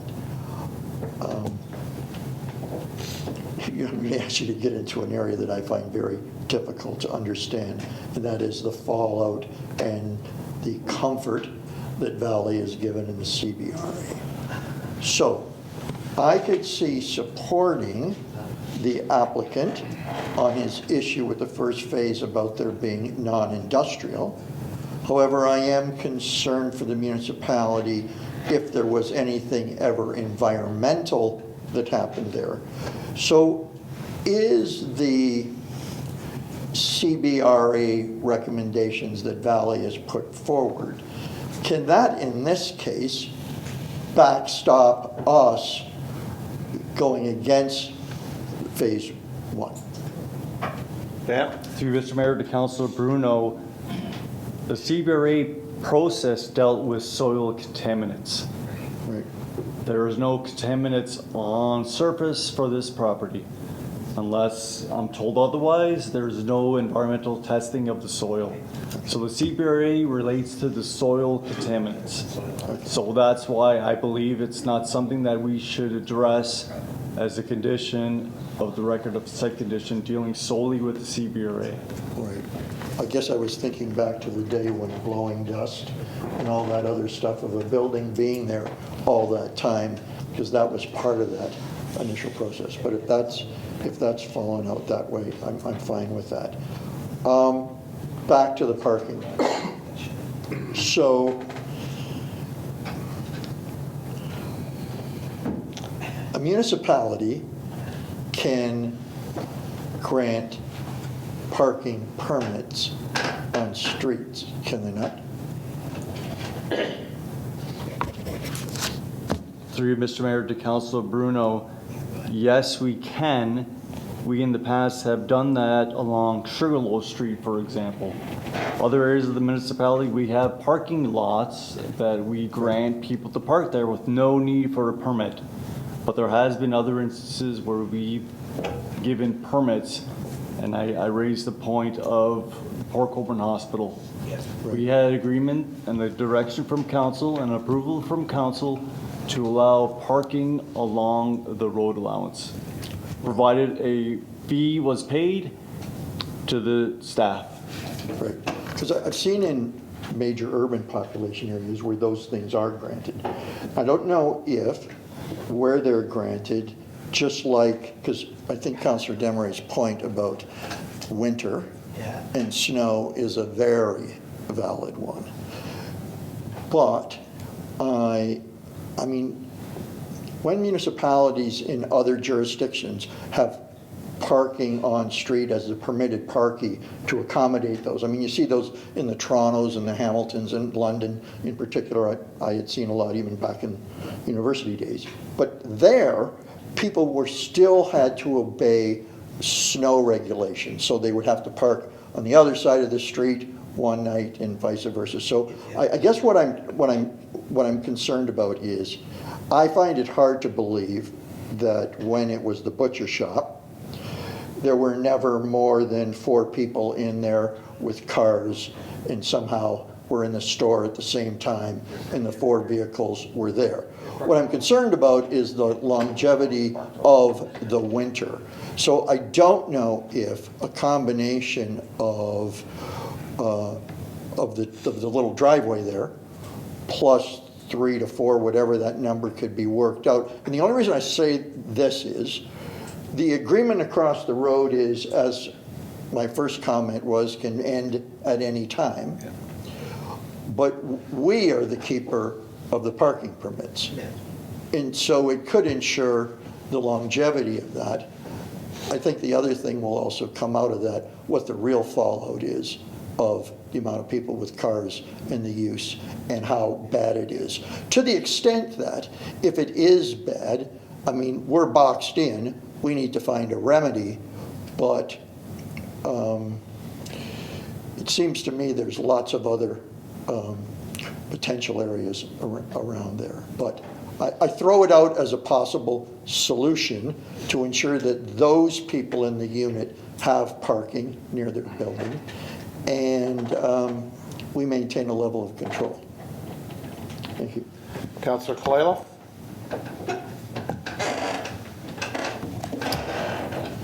Through you, Mr. Mayor, I just wondered, it's a question to all of us, I guess. I'm looking back to the King Street building, the medical building, and we allowed them to have less parking. When that conversion came through, they were short by 4 or 5 spots, and it was said at the time that they could park on the street. There was lots of street parking at night and everything else.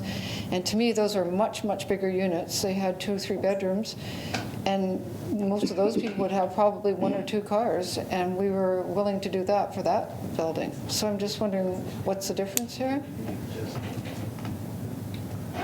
To you guys. Yeah. All right.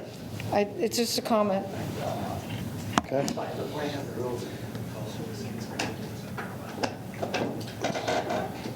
Any more questions to the presenter, or the delegate, actually? No? Steve, okay. So there's no more questions then to Mr. Tomato? No sense you standing there all night long. So thanks, Joe. I appreciate it. Councillor Bodnar. Thank you, Mr. Mayor. Just on page 96 of this report, just like to read a sentence. It is the opinion of planning staff that a greater importance should be placed upon the number of rental units entering the market than the number of parking spaces provided on site, some of which may not even be used. So I think we could, I'd hate to see this whole thing crash and burn on 3 parking spots or something. Councilor Bruno came up with, I think, which is a good compromise, that we can actually make this work. We have the power. So I think we should try to work that out rather than just shelve the whole thing. Thank you. So we have a recommendation on the floor, Council, so we'll need an amendment to this to change the 2 items that everybody's been talking about, which are the site condition and the parking issue. So if we want to move forward, you're going to have to amend this before, or you pass it like it is. Councillor? Your Worship, I'd like to make an amendment to remove the phase 1 and remove the easement parking requirement. Okay, can I get a seconder? You want me to split it? No, I'd say he's saying remove the easement only, not remove the requirement for parking, but remove the easement. Oh, sorry. Yes. So, yes. To remove the parking requirement as that was stated. To a lease, from easement to a lease. From easement to a lease agreement. Yeah. From an easement to a lease agreement, yes. Does that make sense? I need a seconder. Seconder? Yep, Councillor Bruno, you have a question? I'm just wondering through you if, on this parking issue, because I think it'll come back to haunt us if we don't settle it right. I'm just wondering, and I don't know the developer's time frame, but there's lots of examples of this paid permit parking by developers in municipalities. And I'm just wondering if we can come back with a report that says, or contemplates, what we can do about the rules associated with that apartment parking permit. So in other words, maybe there's an administration fee, so that covers that. There's the issue of, to have this parking permit, you need to be a resident in there, and these are the requirements. So you can still be towed for snow. You must, be, you have to vacate that overnight for snow removal. All the things that we see already in the commercial area. But I'm with Councillor Bodnar. I'd hate to see this fall on parking spots when I think there is an accommodation that keeps the control with us, covers any costs of doing it, and it's enshrined in the agreement that goes with the building. Because there's a lot of that in other municipalities, especially older ones that are narrow in old parts of town. So I think we should at least come back and see if we can't get the parking sorted. So Councillor, on the amendment is to just, he is removing the easement issue with parking. So that takes care of that. So I do agree that another amendment will have to be coming forward to solidify the parking issue. But right now we're dealing with the amendment that's on. So we can pass that, then you can add another amendment to solidify the parking if that's what you wish. I can split this and deal with it separately. You guys tell me what you want to do. Councillor? Through your worship, just to clarify the motion, it was to remove the easement and go into the lease agreement as mentioned, and it also included the removing of the phase 1. Yes. Yes, okay. Just 2 portions, yeah. Okay. And Dan, with regards to confirming with the owner of the property, the Queen's Hotel, which the proponent has come forward and said he can get an agreement with them, a written agreement, is that fine with you? Aside from what Councillor Bruno said, that yes, we know the agreement can be revoked at any time. However, it is something we can get. Is that something you can live with? Mr. Mayor, it's the pleasure of council. Thank you. Thank you. That's fine. I have no issues with what you just said. Counselor. Thank you, Mr. Mayor. Just on the parking issue, I'm more comfortable, believe it or not, seeing a contract with the Queen's Hotel than I am with permitted parking. I think permitted parking is going to do nothing but cause a problem throughout the whole area because we are all fighting for parking all the time over there. The driveways are so tiny, cars are larger, you can only fit maybe one in. It's a mess all the time. So it's just going to cause more of a problem. But I'm more comfortable with having a contract with the Queen's. I think that would work out okay. If there's a problem, well, we'll deal with that later. But it'll be good for a while. As long as you keep relationships up, it should be fine. That's a better deal. I really am not in favor of having rules and not sticking by them, but I can see where council's going with this, and I'm not a fool, so a contract will do it. Some of our rules really aren't rules, they're guidelines, and well, that's, I mean, no, but they are. They're not etched in stone, and that, like committee of adjustment, you make those adjustments so that things can fit, and you do it to the best of our ability, so. Don't disagree, but I just don't know the rules of wise one. Well, I know what you're saying, but I do agree with Councillor Danch. This is done all the time. With your comment on parking. Okay, so we're going to remove the site condition under the recommendation. The parking will be changed to that the proponent has to get a written agreement with the owner of the Queen's Hotel for, I assume it would be, we'll say 4 parking spaces because you have 2 on site. 4 there is 6 for 6 apartment units. Is that all right if we can just add that it's 4? As a friendly amendment? Is that okay? Is that all right, Councilor Bruno? Yep. Does everybody understand that? Council, any more questions, comments? You get a 5-year agreement? I would probably, if you're best to don't put a time limit, just put a 30-day notice that if it is, that the city must be notified 30 days prior to the eviction off those parking spots. I mean, you can ask for that, I'm sure. We do it in our business all the time, so it's probably something easy that can be done. All right, any questions, comments? I'll call the question on the amendment only. All in favor of the amendment?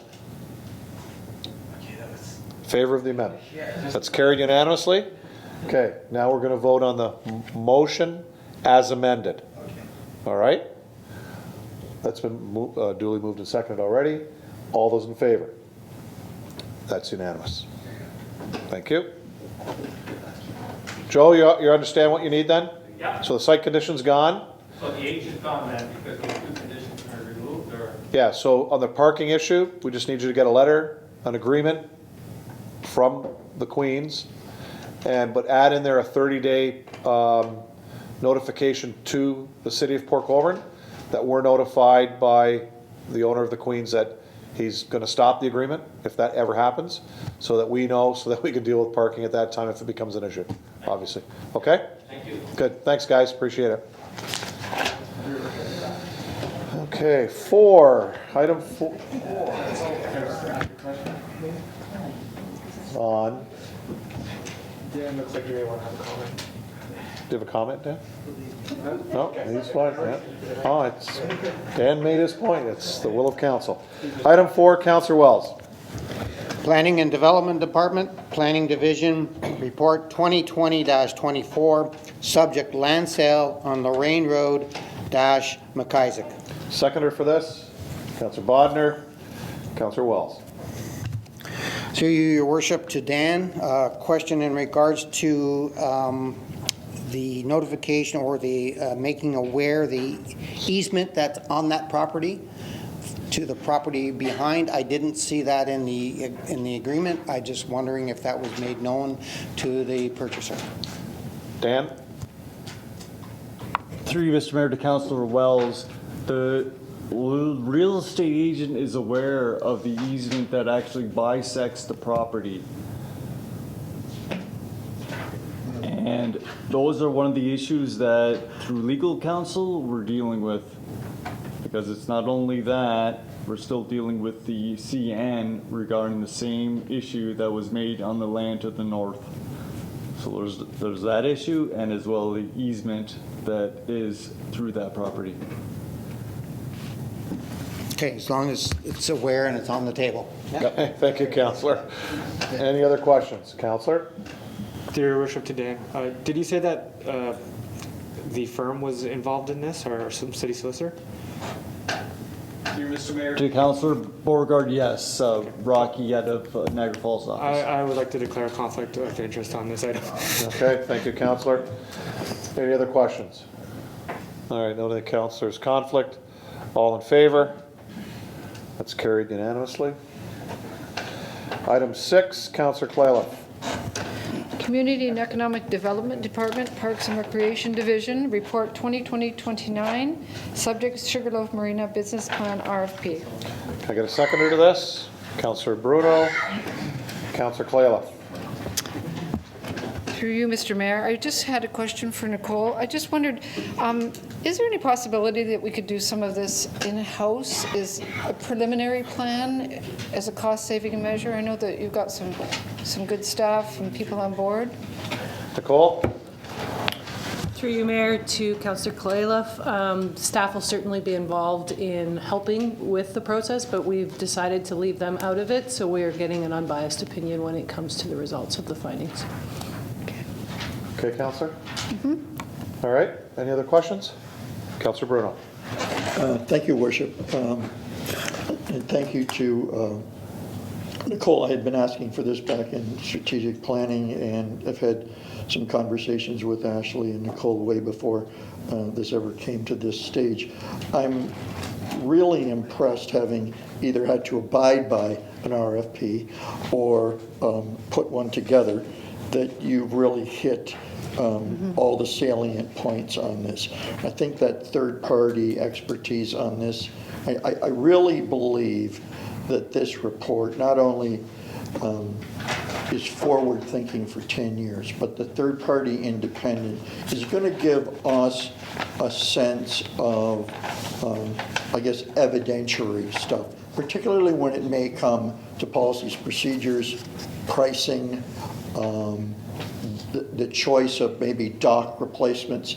I had put a phone call into Nicole today about that, and just my comments to her were just that one of the things of this RSP today in consultant reports, you will, particularly in a marina, you will want to have regard to the environment and climate change. And you'll have issues here because a marina, by its very nature, is in water, and we're going to be replacing docks. So along with that, I'm sure anecdotally you'll look for recommendations on that.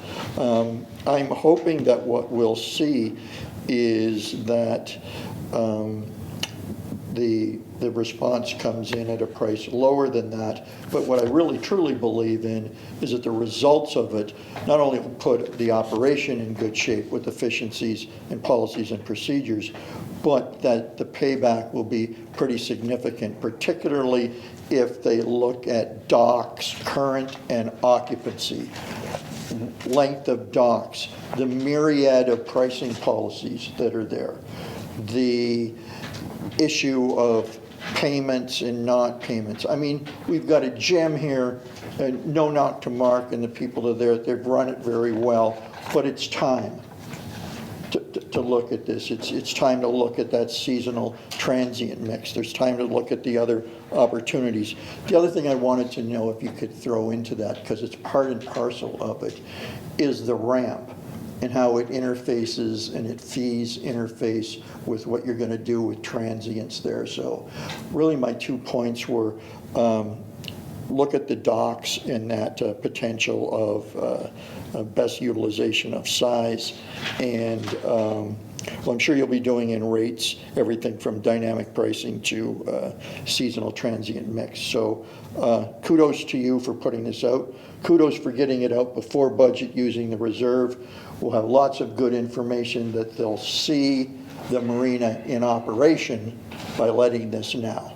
So they'll learn a lot just visually, plus the interview of staff, customers, and whether there's a subcommittee or not. So, Mr. Mayor, I just wanted to say kudos to Nicole, to the thoroughness of the RFP, and good luck with it.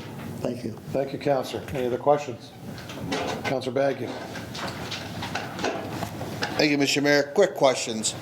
The canal docks, is that included in this? And I didn't really hear the answer to the launch ramp. That's included in this also? Perfect. That's all. Thank you. Councillor Claylough. Through you, Mr. Mayor, just one quick question.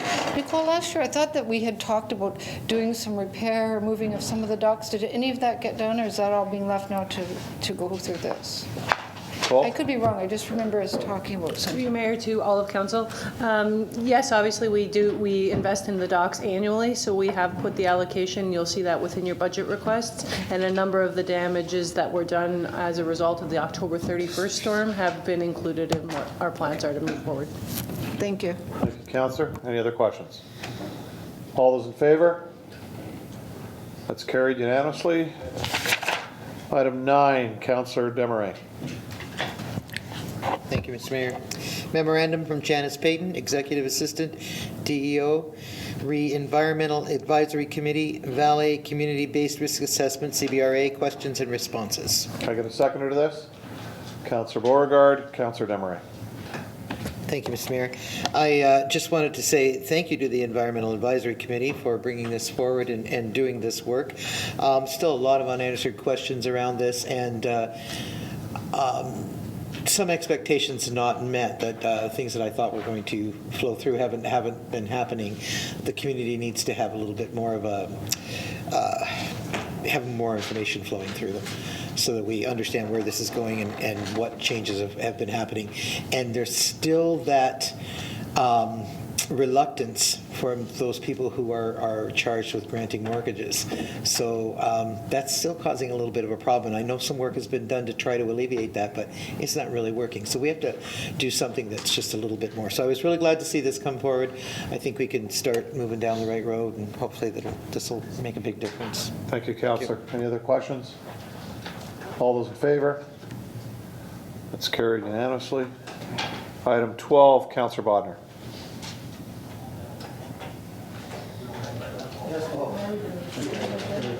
Your addendum item. Yeah, one of those things.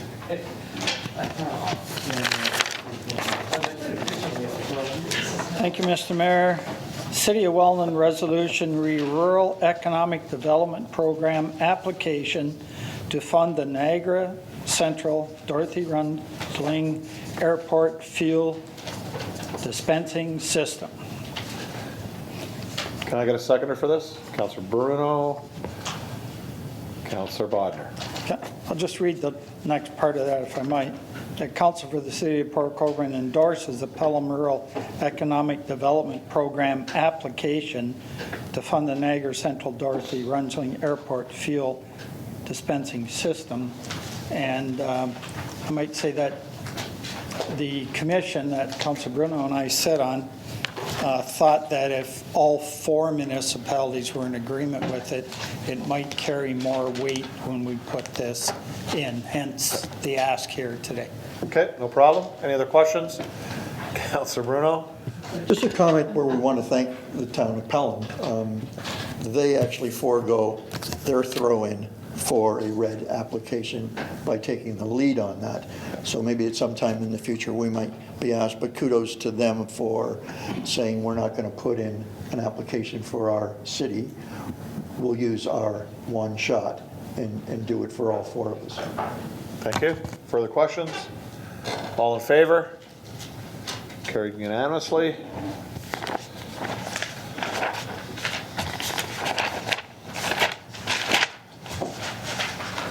Any notices of motion? This portion of the meeting is adjourned. On to our council meeting. Call to order. Introduction of addendum items. Madam Clerk. Only the 2 carryovers from the committee, which is an addition of a memo to item 2 and then item number 12 regarding the airport. Thank you. Confirmation of agenda. Mover and a seconder. Councillor Wells, Councillor Bruno. Questions? All in favor? It's carried. Noting 1 disclosure of interest, Councillor Beauregard. Any others? We've got yours? Yeah, we'll bring that forward. The regular minutes of Council 05-20 held on February 10th, 2020. Mover and a seconder. Councillor Demaray, Councillor Wells. Any questions? All in favor? That's carried. The only item we need to bring up is item number 4. Is it 4? Conflict. 4 for the, yes, 4 for the conflict. Beauregard. Okay, a mover and a seconder for all the other items. Councillor Bodnar, Councillor Danch. Questions? All in favor? That's carried. Can I get a mover and a seconder for item 4? Councillor Danch, Councillor Wells. Planning and Development Department Planning Division Report 2020-24 subject. Land sale on Lorraine Road, McIsaac.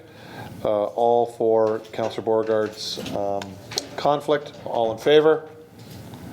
That's carried.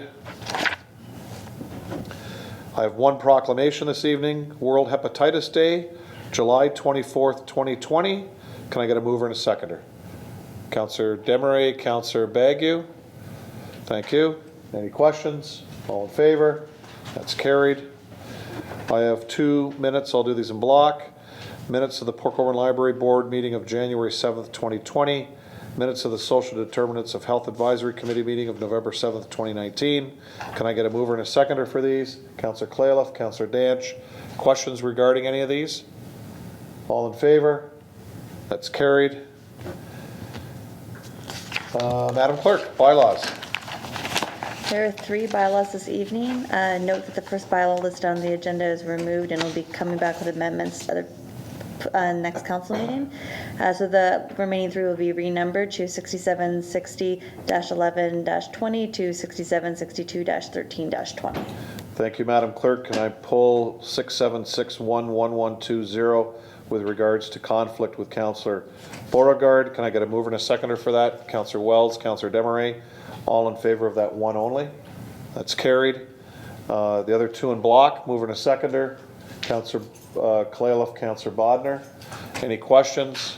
All in favor? That's carried.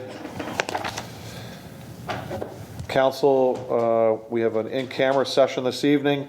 I just want to remind Council of confidentiality with regards to our in-camera sessions, that speaking of these items outside of the chamber is not allowed. So I please advise you, or I want to advise you, please keep your comments within the in-camera area. Thank you. I need a motion to go into closed session. Councillor Danch, Councillor Beauregard, questions? All in favor? That's carried.